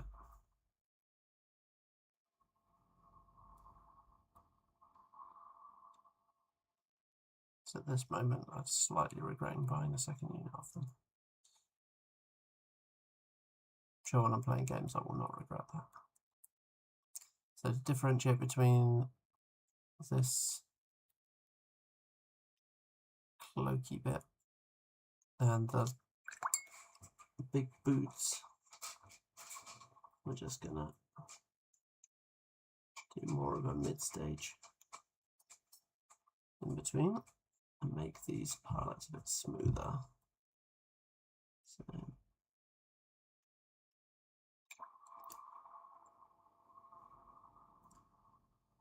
not much smoother stage in between. And right down the front here. And go noticeably wider with these as well. And just on the edge of this. That'll give the impression that so much more structurally sound and sort of flat substance, more like a leather or a PVC or something, as opposed to all of the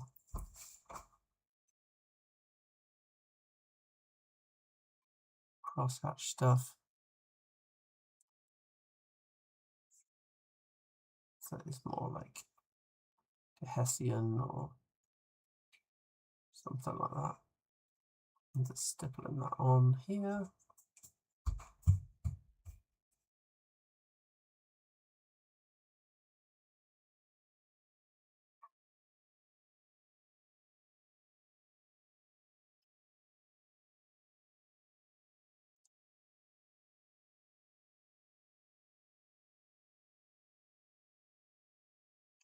Go.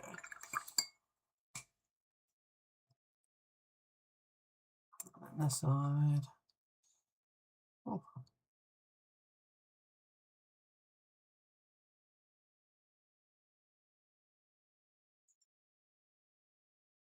All the way down, up from the bottom.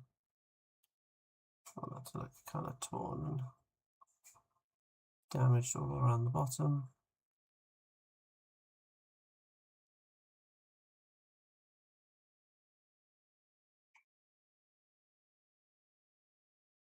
Across this section as well.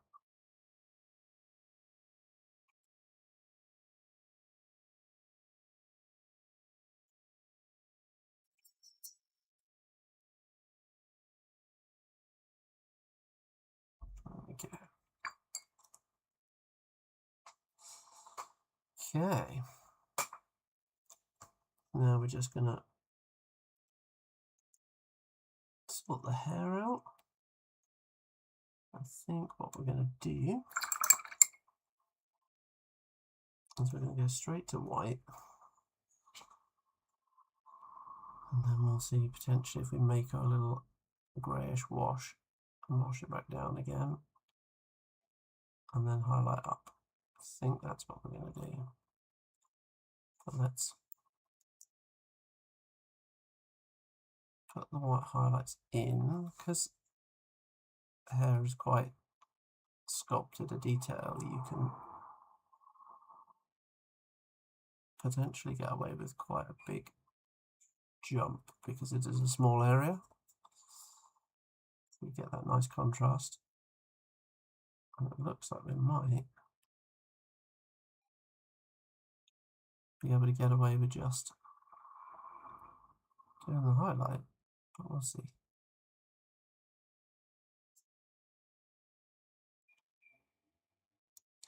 I have to say, I hate painting hair.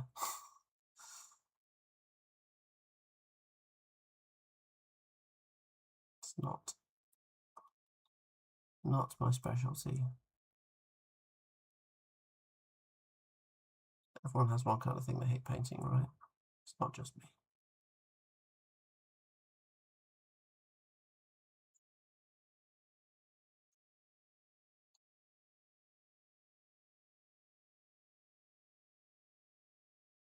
Okay.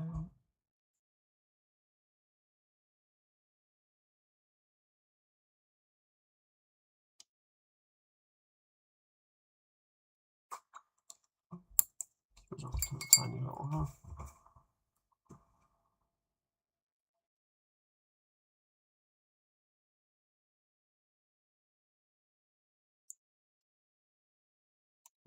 Highlights in on the tiny little ponytail that's just hanging out here.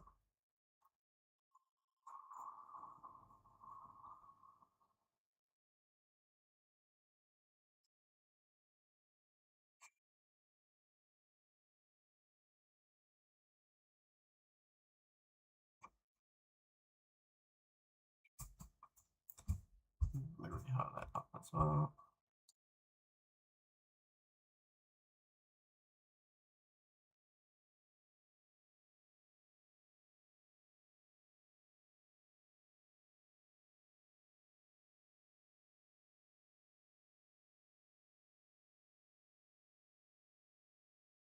Cool.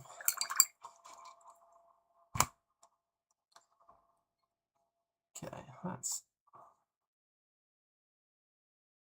coming out nicely enough. That's pretty good. So I promise I'll do some nicer photography once they're all done, but okay. That's a lot of that. I'm just going to brighten up that red a little bit in there. Good old Cador red. Absolutely fantastic. Beautifully rich red. It goes on like an absolute dream.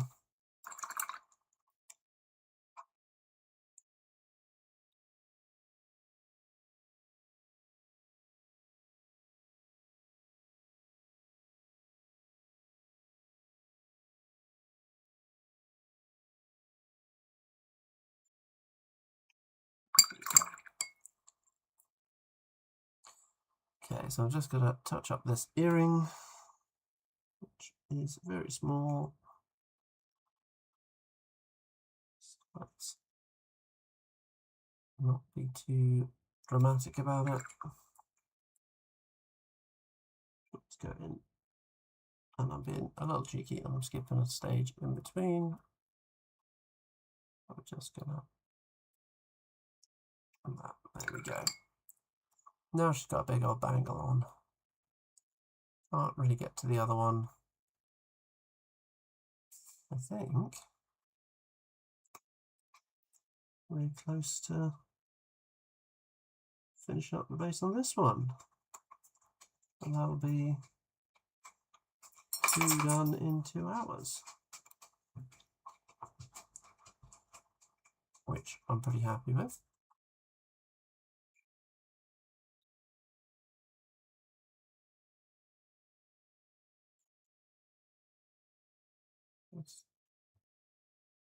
Bring up the highlight on the boots. Oh, we've got these bits underneath here to paint. I think we're going to go with metal on those as well. They kind of look like buckles and armor plating. So let's go in and get those. Sure. I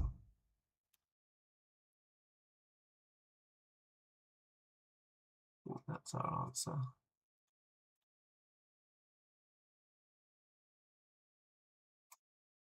Yeah, I think that gives us another little bit of colour in the middle there.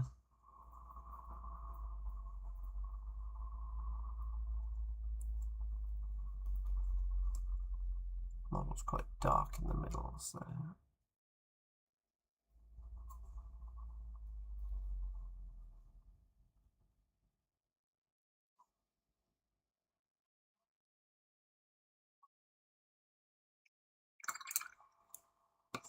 I'll brighten up. Quick drink because it was roasting.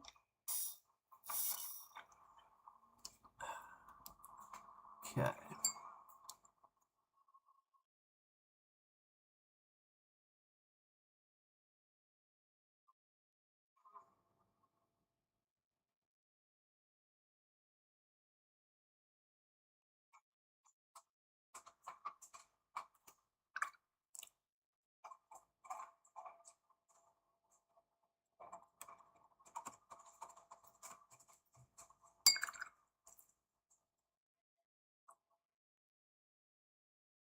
Last little bits on the top of these.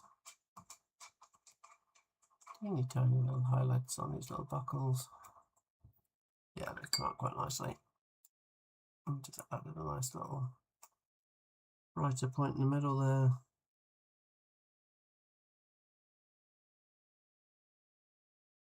And just little spots at the top.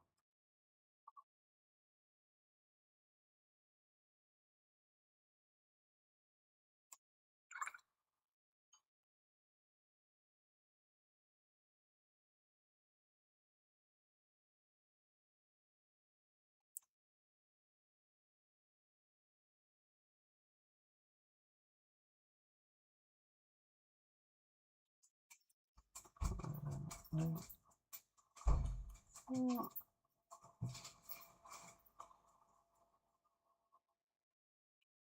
Let's pick some extra highlights out on this. Bring that up a little bit more.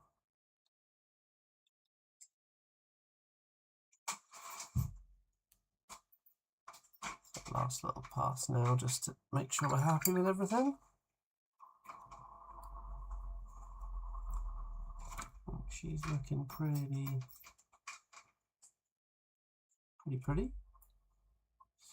So let's just get that base done. Nice ancient pot of Rakarth flesh. Look at the state of that.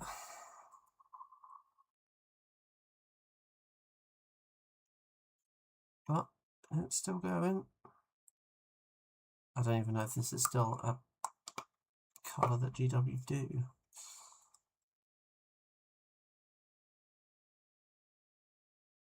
But it's kind of a khaki grey, isn't it? We can probably mix something up if that disappears.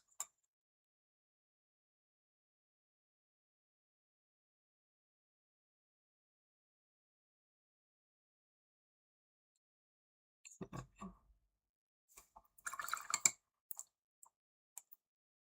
And then what we're going to do with a nice long swooshy cloak like that, I'm going to break out a little bit of pigment, truly ancient pigments, showing that while they can be expensive, you really don't need a lot of them. Although this one's so old, the pot's a little dead. So, a bit of that.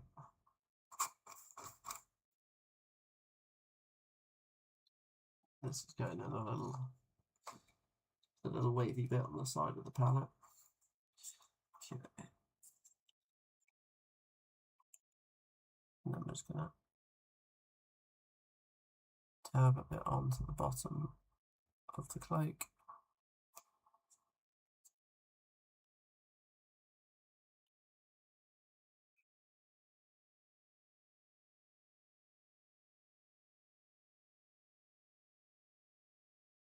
Nice, mucky, messy bits going on. A little bit around the boot as well.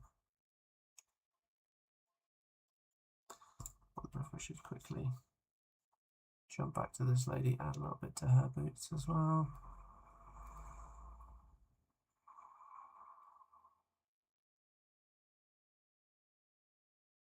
Again.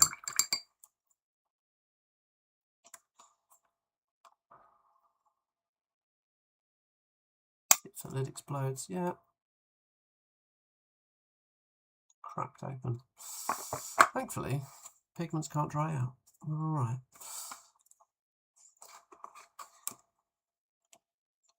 Okay.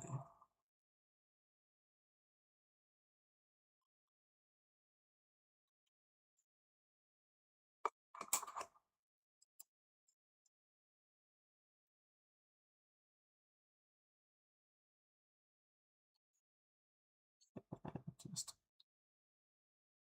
and get the rim.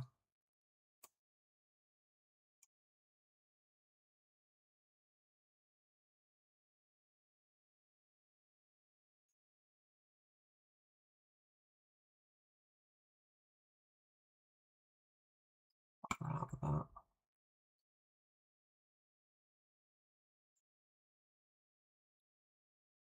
It's already magnetised, so it's my little bit of metal that I use for painting all the extra heads and arms and things for jacks.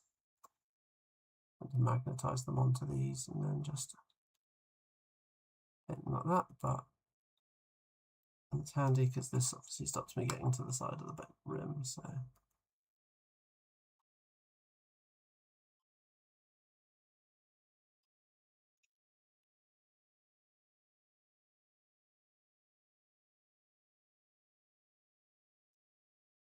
There we go.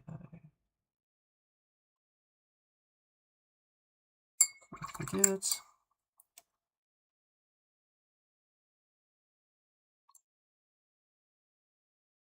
Super thin there, so let's just tidy that up. And that is model number 2. Done and dusted.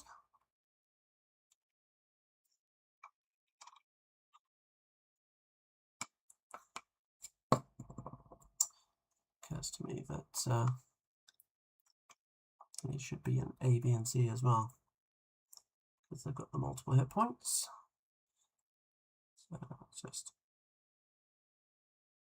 realign that as number 1. And then she can be model A. Terrible at painting the lettering on bases. Battle Build, I need to hurry up so I can buy their little things.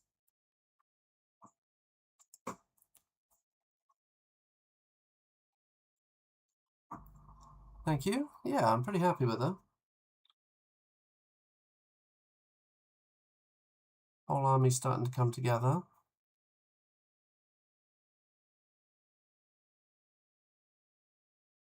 This one is then going to be 1B.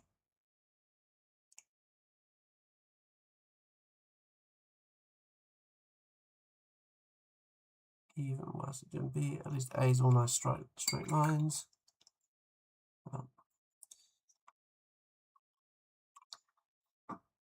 So just one more to do.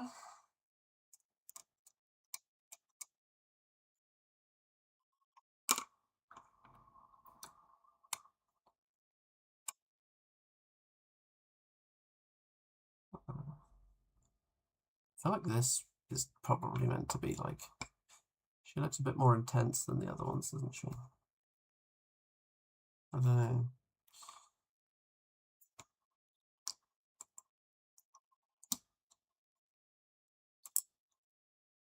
Okay.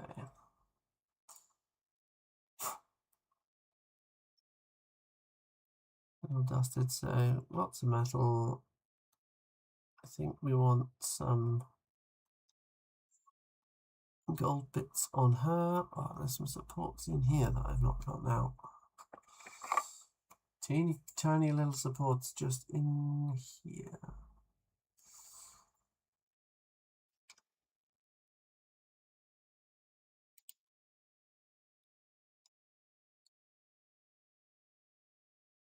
There we go. And they were that easy to remove.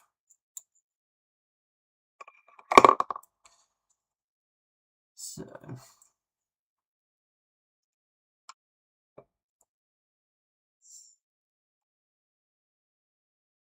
see if we can get this one done and move a whole another unit further into the Fane of Nyrro.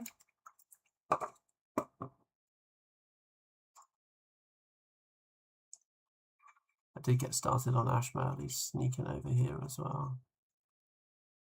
We've got some base coats put on him, but he's not very far in, so I'll save him for another day. But I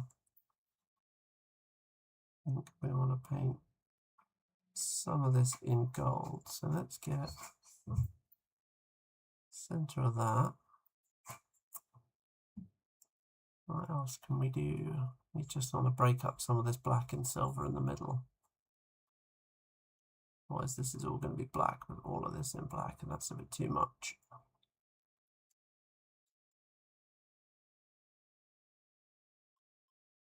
Maybe we do the panels on the side of these.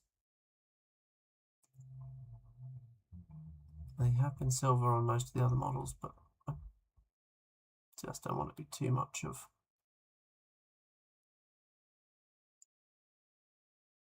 one thing in the middle, so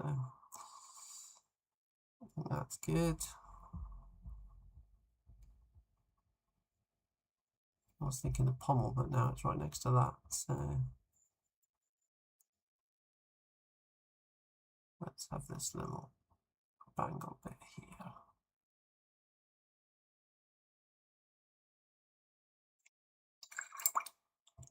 There we go. Right, get cracking on the skin.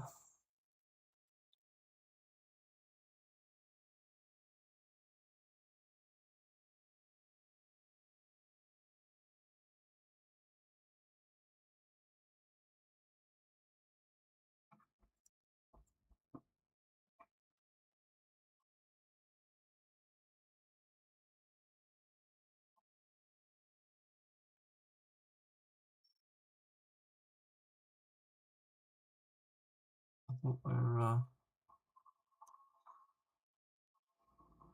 getting towards the end of the releases for Fane. I suspect we're going to start seeing their win rate start to drop a little bit now.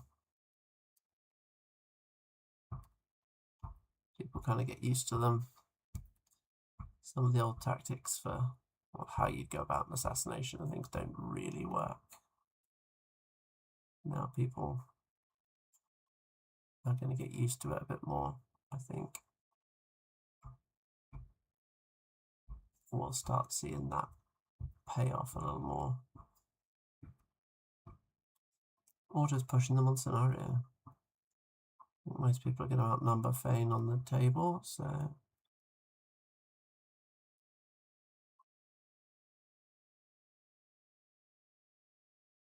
well, they're not war beast ones. We get all the war beasts, and I love it. Always quite liked war beast heavy armies and warjack heavy armies. I think that's all the skin.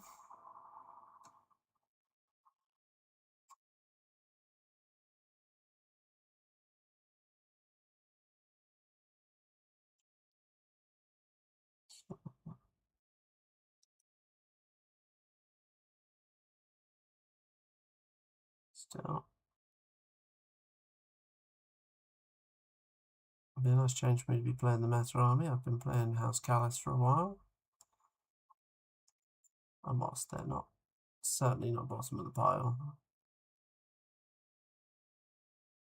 There's definitely some struggles there, isn't there? Especially as I'm an absolute sucker and I really love Hazaroth. And I desperately want him to work. But he just doesn't.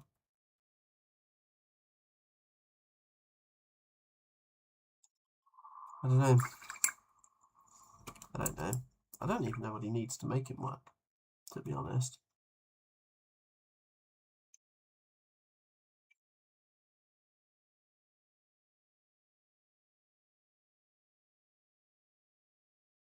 The Imperatus is good fun under him.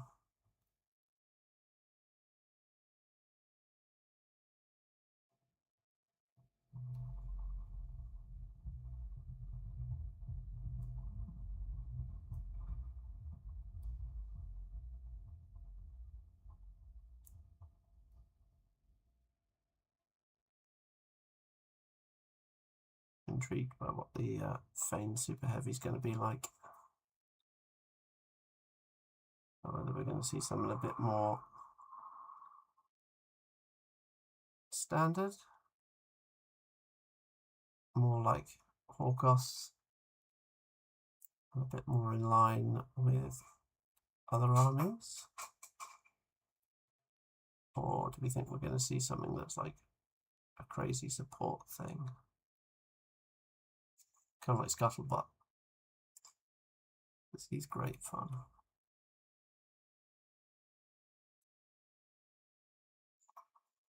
I don't know.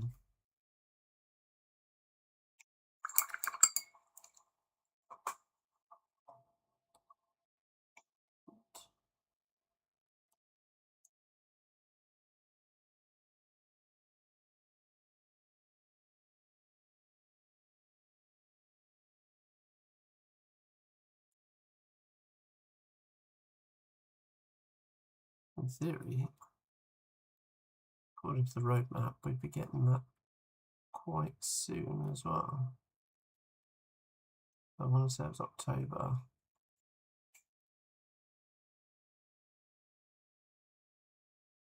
And then the Colossal in November. Or Gargantuan. Same difference, right?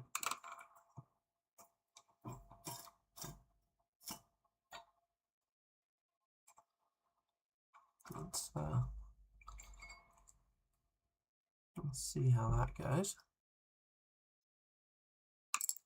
Very much looking forward to the Gargantuan.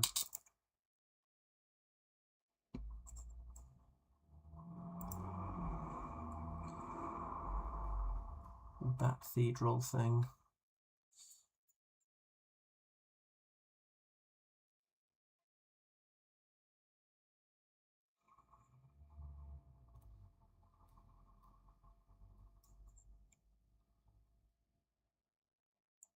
See how many games I play before I end up shadow shifting to the Colossal and killing it.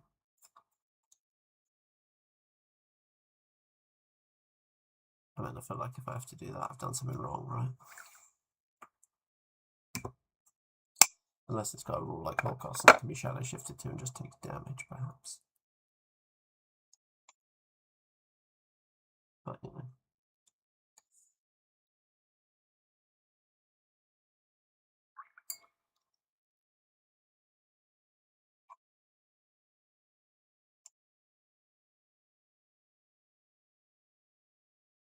No, I'm intrigued as to what it's going to do. And if I'm going to want 2 under Nymara.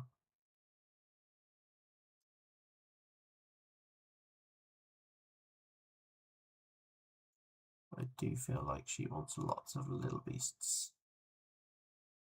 Probably isn't going to play well into a Colossal, but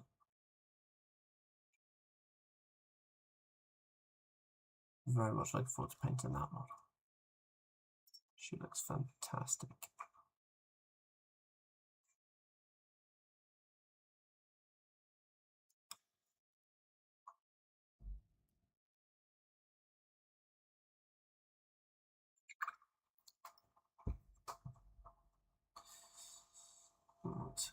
spooky flesh tone done.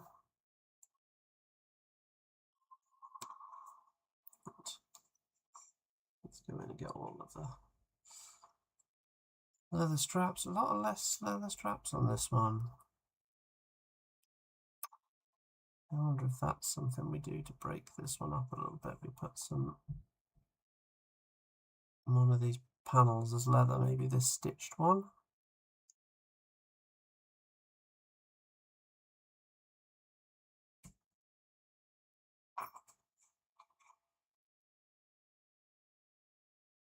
I don't know. We've got all of the straps on the back of this leg.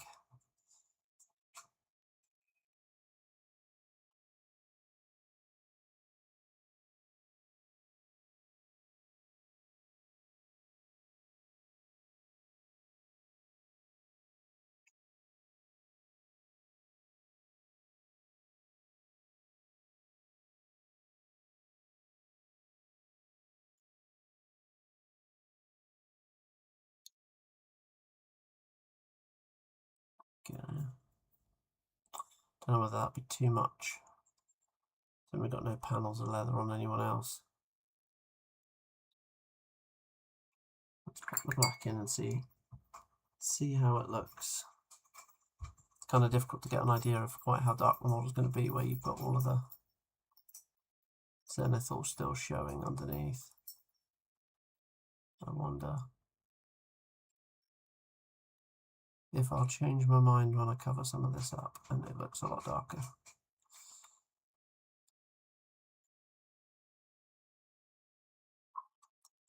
Right, I've got all of these armour panels as well. Now I've painted a lot of the armour like plating, not the edging, in black on everyone else. So I think we're going to do the same here. But then of course we're very black around the middle again.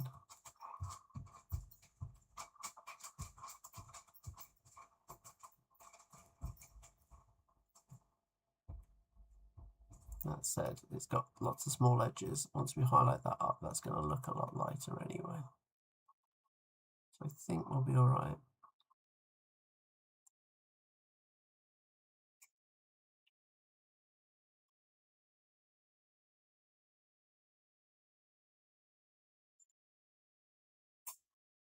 It's one of the best arguments for blocking in all your base colours first. So you can see how the different areas play.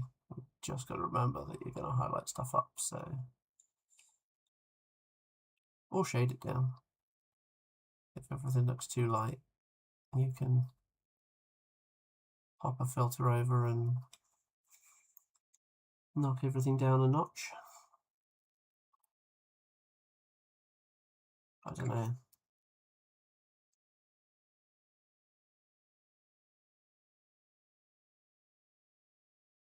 Been watching the Miniature Masters over on Squidmar and enjoying some of that and looking at how saturated they've made some of those models and thinking that maybe something brightly coloured is the answer occasionally. And then realising that I'm painting vampires at the moment and thus it's kind of difficult to do a big old poppy saturated thing in the middle of an army that's already quite dark. I don't know, I've got the extreme high scene knocking about here. I was considering painting her in a very different style to the rest of the army. So I think I prefer the normal high scene, but I did want to paint that one up as well.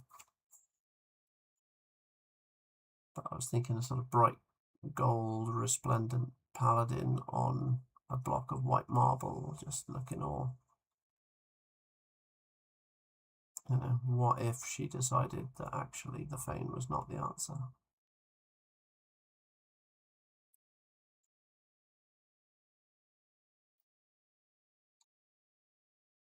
So we'll see. I'm going to prioritise all the normal models first. I'll pick my extreme Vorsalis up soon as well.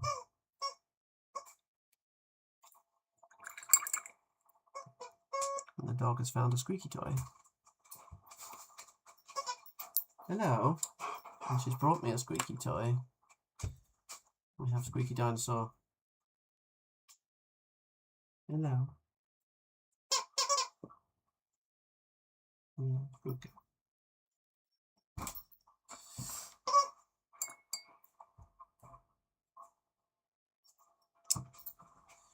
Right, what I'm going to do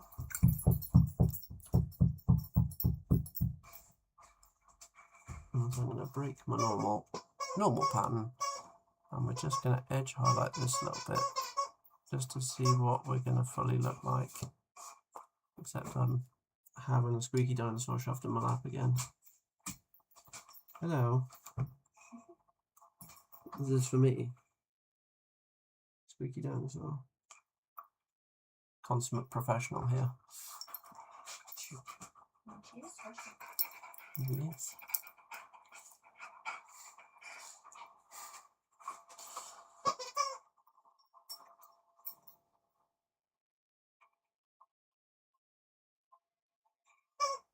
Right. I'm not completely mucked up the edge highlighting there, but that's what I get for being sidetracked by a dog with a squeaky toy.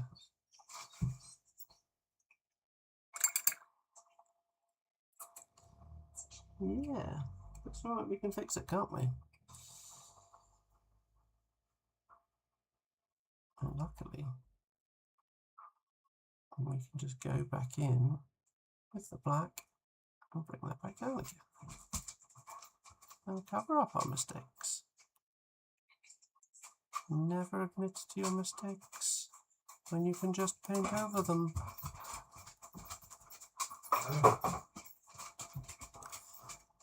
Now the other dog has appeared and now they will fight.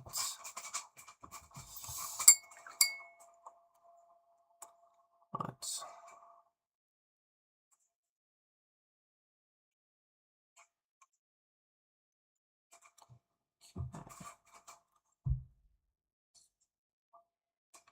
And that done.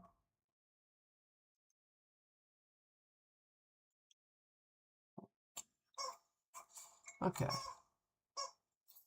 So I don't know how well it's coming across in there, but she's brightened up in the midsection already, so that's fine. I don't think we need to worry. We do need some more Scrofulous Brown. Best colour ever. The Squeaky Dinosaur is once again back.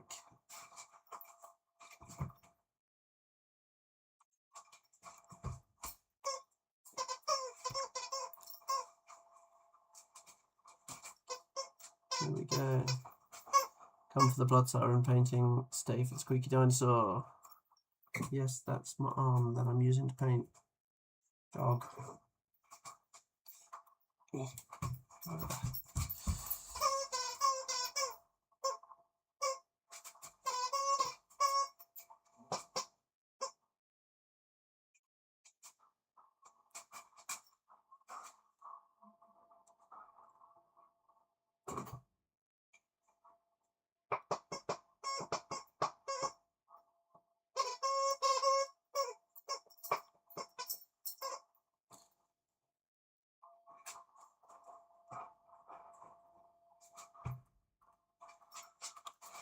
Right, so we put some over here as well. There we go.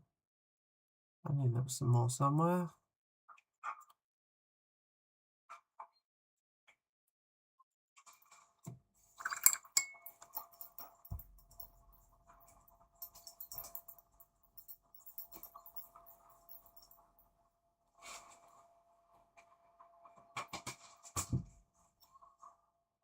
Just get the non-metallic gold done. Get that done quite quickly. There's some tiny little spots, it's quite easy to do.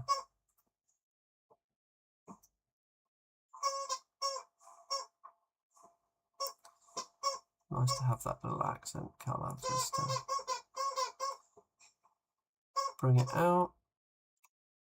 I apologise about the squeaky dinosaur, but yeah, she's happy.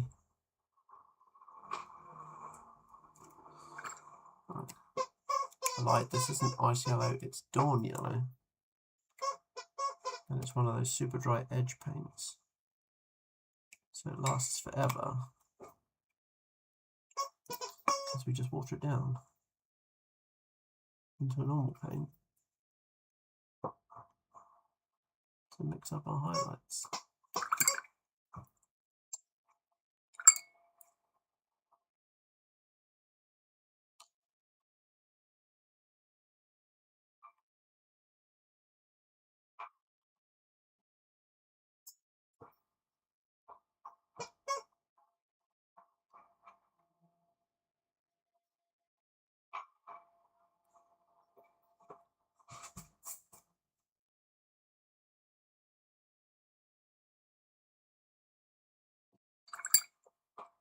Okay, oh. Don't forget we did some around here.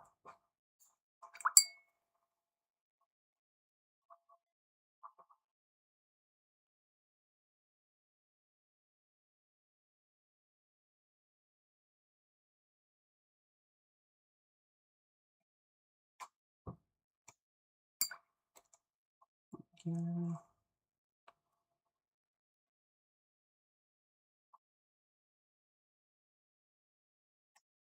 Let's get that. There we go. Okay. I'm paint these giant stitches in the brown with the khaki highlight, just to give them a little pop.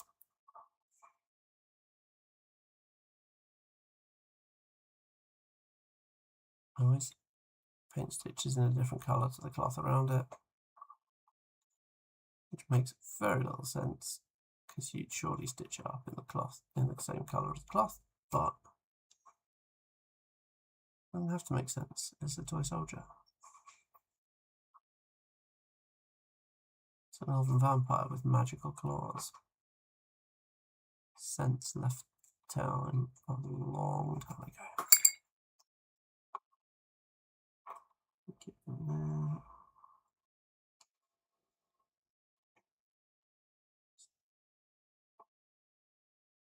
Up the top of each of these.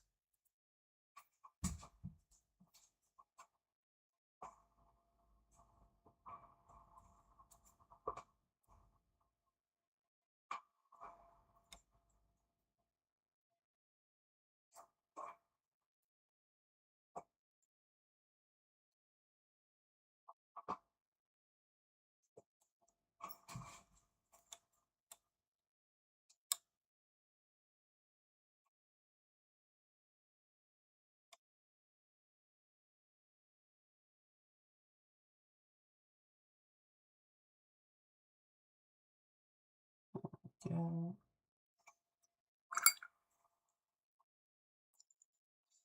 Okay. Am I getting there?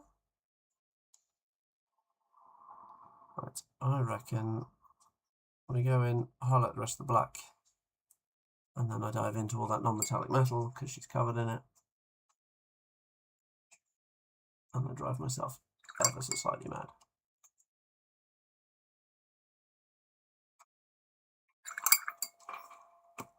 Switch to the bigger brush.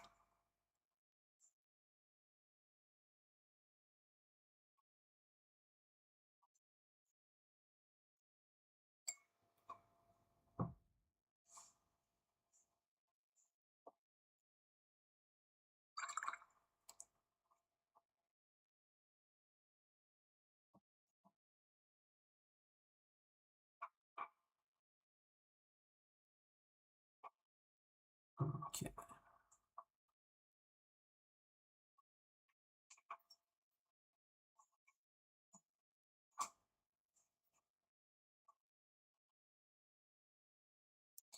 So what I'm going to do is to differentiate these two layers, give this a smooth grey mid-tone.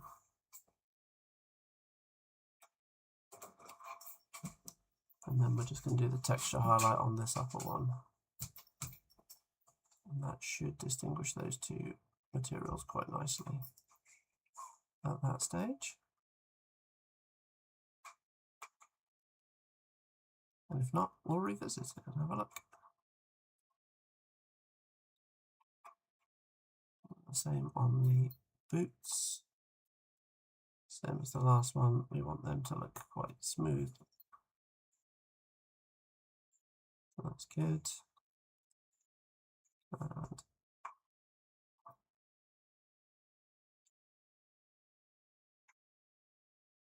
just highlight these plates a little bit as well.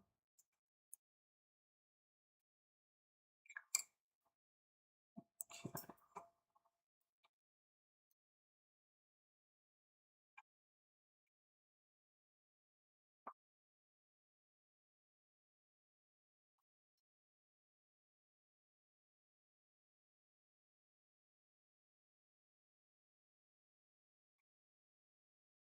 That's those.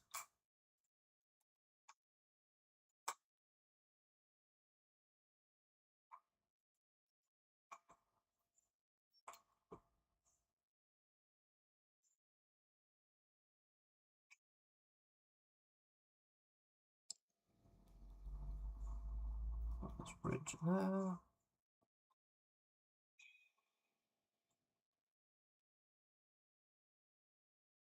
And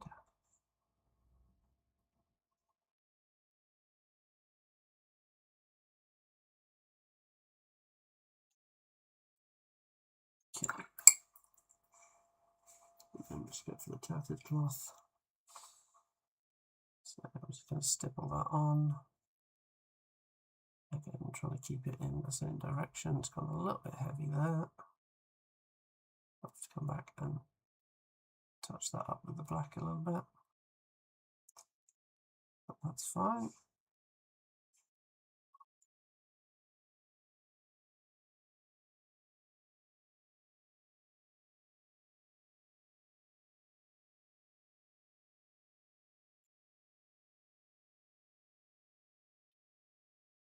Tat it around the shoulders just because we're next to this armor plate that it looks quite smooth. So we want to tatter this one.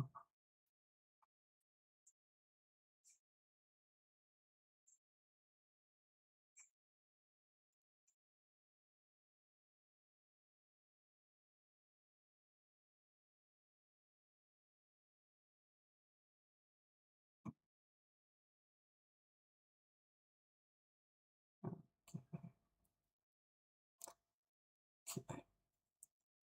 And then there's some of the armor plate on the back there. We're just going to smooth edge highlight that.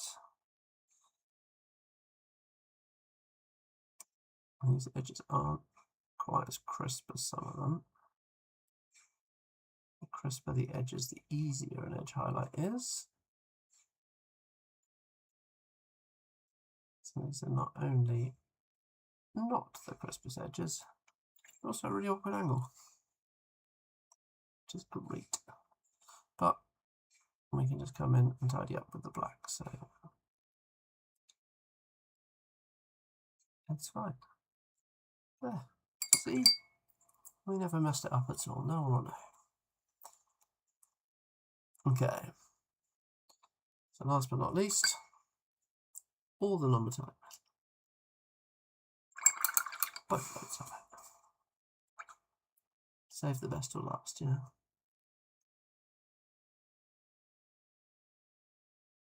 So it's all been base coated in graphene grey by scale 75, which if you do not own a pot of that, go and buy 10, because it's great.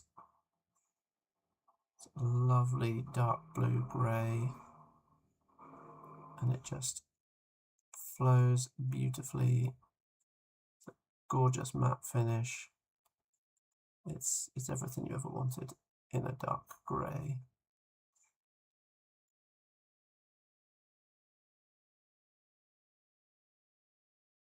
And then I'm mixing that with Vallejo's Blue Pale, about 50-50 for the first pass.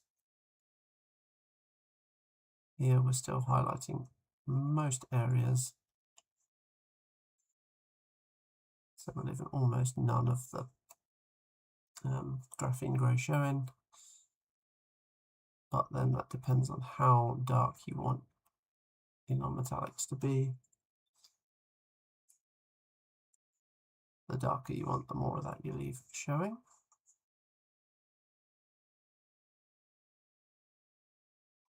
When we're looking at the sword, just going to decide where we want that sort of glowing piece to be. Now I want it to be brightest here and probably here. What I'll do is I'll put it on and then I'll wash the brush off and then I'll just move it around a little bit, going in the direction that I want it to be. So where the brush is finishing, that's where I want most of the pigment to end up. So we're just pushing it along here and ending up down here. So we're going to get a high concentration of pigment here, then here. The same at this end, pushing, and I want it slightly off the tip. I want it there. And that will help us get a nice smooth blend. We can come back and kind of refine that later if we're not happy with it for any reason. And then here on the other side, I'm going to do the same. So I want a blob at this end, a big blob down at that end, wash the brush off, and then we just work that. Like that. We can always add a bit more if we don't think we've got enough colour in there. And then wash the brush, move the pigment around. I think I've vastly under-egged this side of the sword, so let's just... remember this side we still want most of the area covered.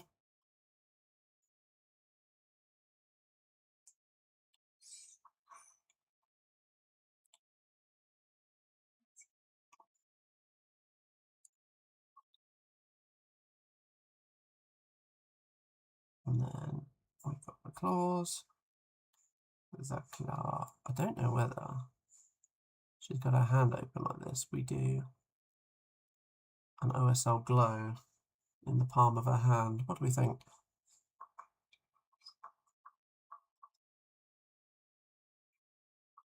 Could be a bit of a giggle.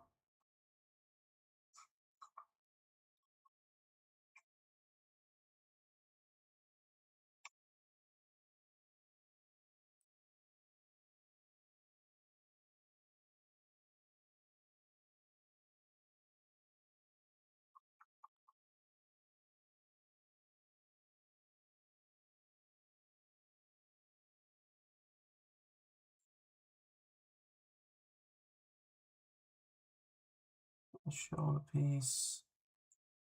So again, highlight in the front and the middle there. Put the high point here, and then down at this end.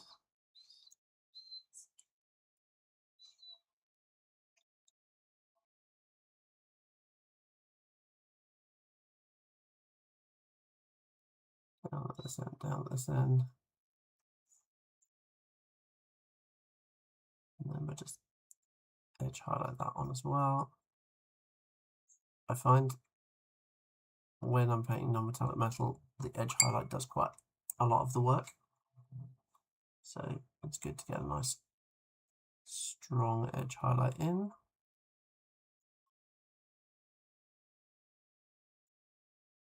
Okay. Now our tiny little crown. Again, the edge highlight's going to do a lot of the work on such a small area. So make sure you're getting that in.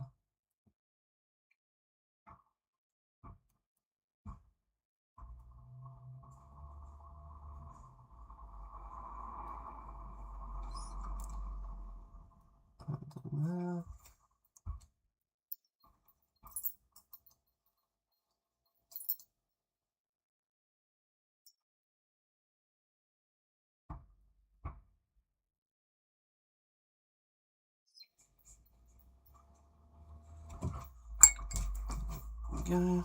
Now we wanted a straight blue pale. And we're just going to go back around.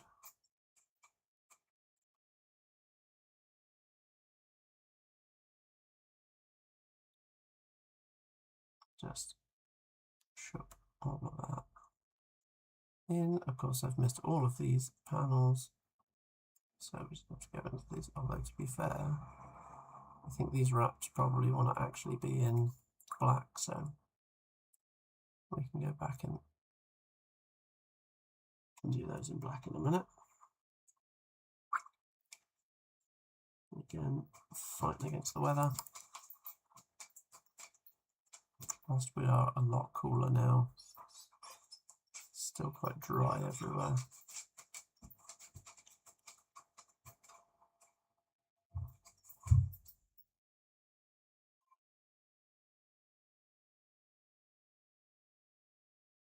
Again here, trying to make sure we get the edge highlight in. This is actually run up into the shadow there, which is a bit of a nuisance, but we just go back in with the shadow colour in a bit and fix that.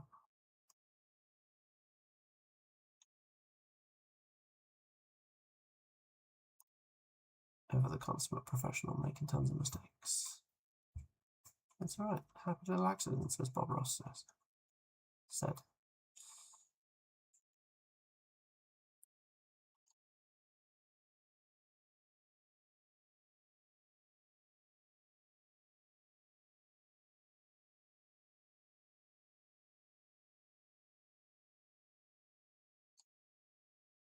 Right. And then again, we can just wash it off and then just push that pigment in the direction we want it.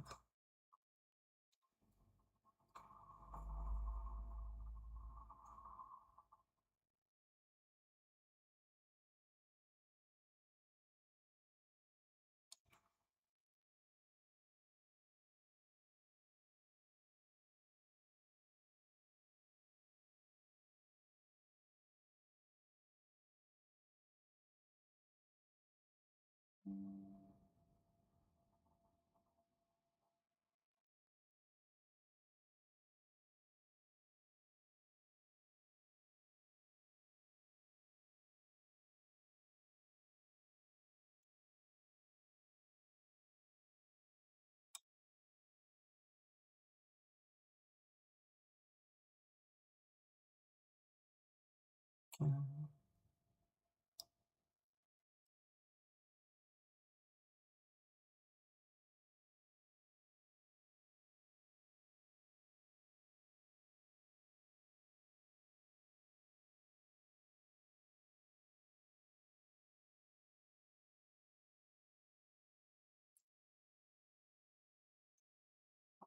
Close towards the end.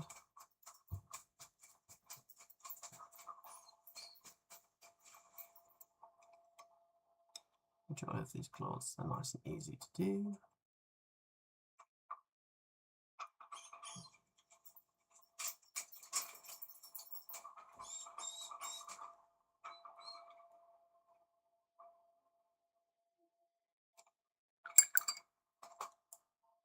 Oh.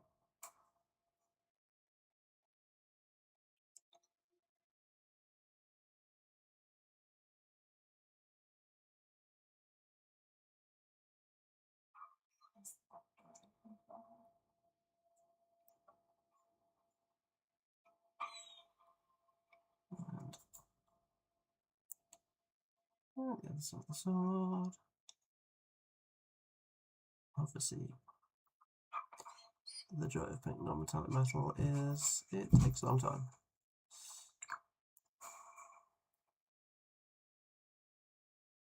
But it doesn't have to take a million years.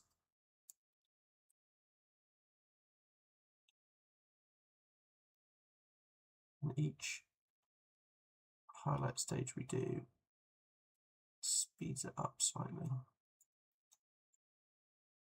Well, the stage is faster than the last one.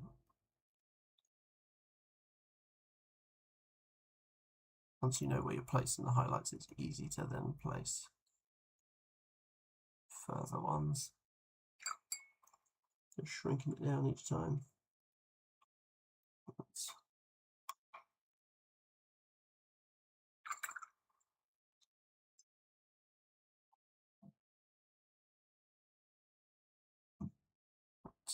also put a highlight here.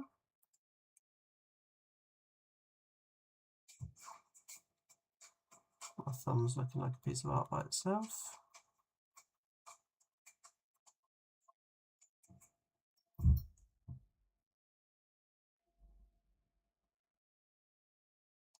So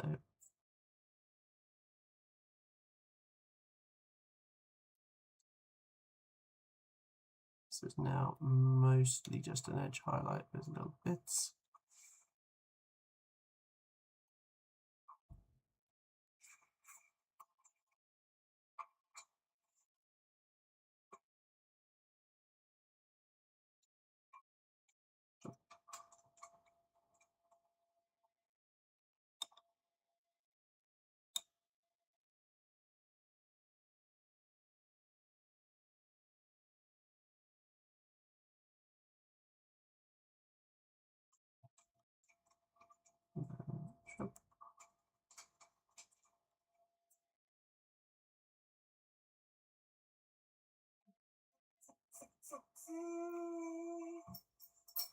It's the other dog's turn to come and wind now.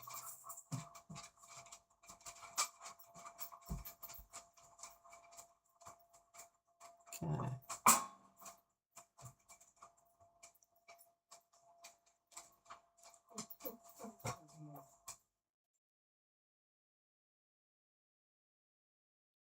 Let's see if we can finish this before the dogs start going mad.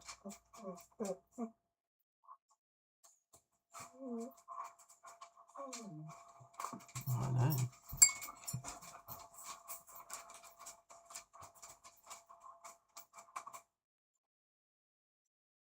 We're so close. Just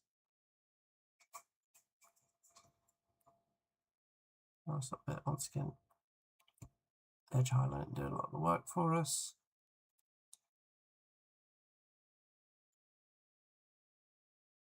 Touch on that up. Yeah, look at that.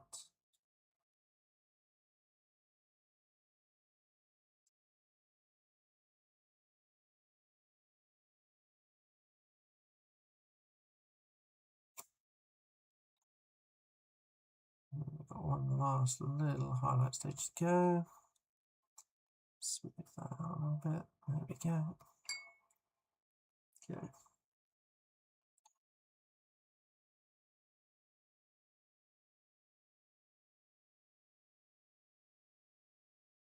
Okay.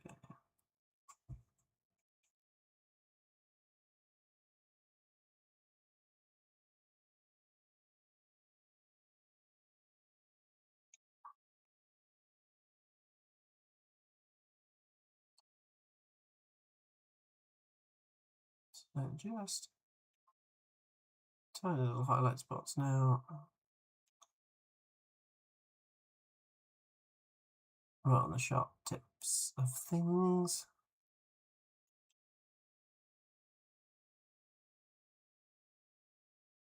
And this is also the stage where if you want to put any scratching or anything on, this is the colour to use, your final highlight one. Or you could even go lighter depending on what effect you want on the metal. If the metal itself is something old but the scratches are going to be new, they'll even be a little bit brighter. So something to bear in mind. If you're not sure, there are many reference pictures of metals, but also it's worth looking at classic paintings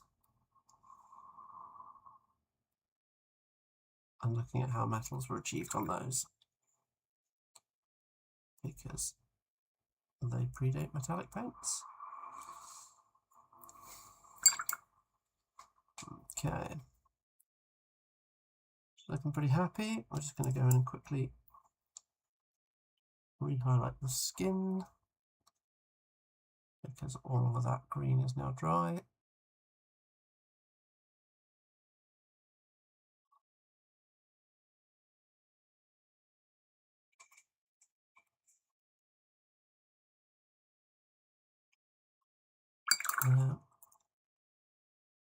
Okay.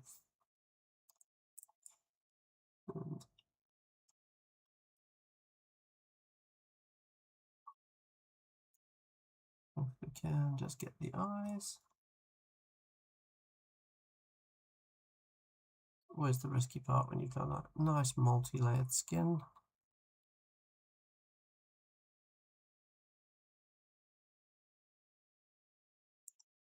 But the faces on these are really nicely sculpted and they've got a lot of detail in them, so it's actually not too bad. Right, we're just going to fix the shadows on the shin pad quickly. Ship that shadow colour back in. And in there, a quick rack off flash dry brush. And then a swift ribbon job.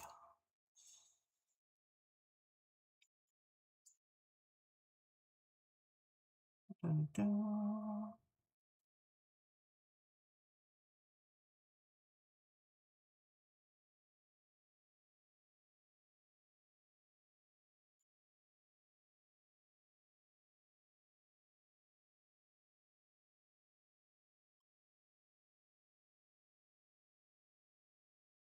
There we go.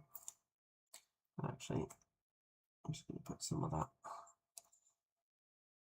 dirt pigment in here on the boots. And just into the end of this cloth. There.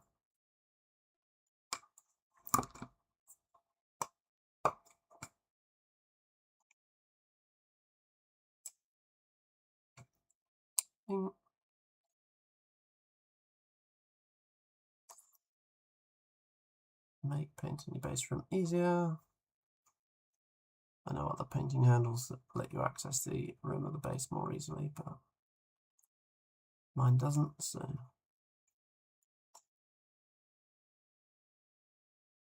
when it breaks, I'll buy myself a fancy one.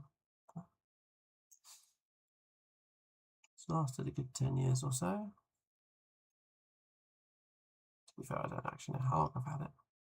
When did these ones come out?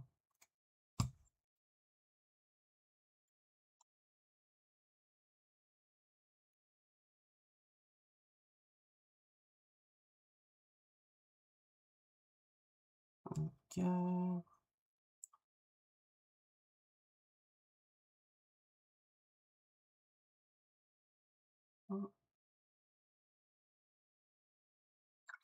There we go. Give that a minute to dry. And then she gets her base number.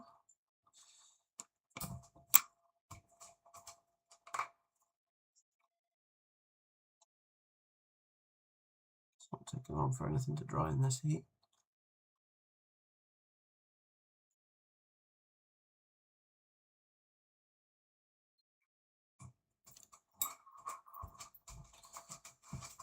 It's going to be on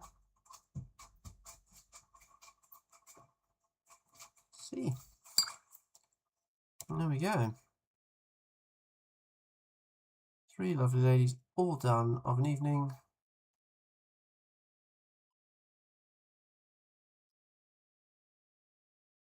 Looking good. Pretty happy with those.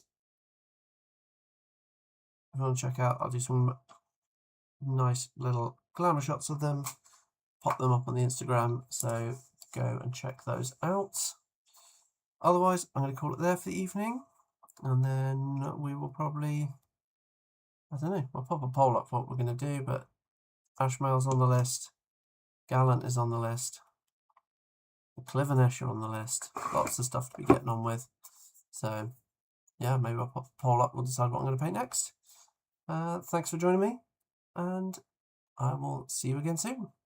Cheers.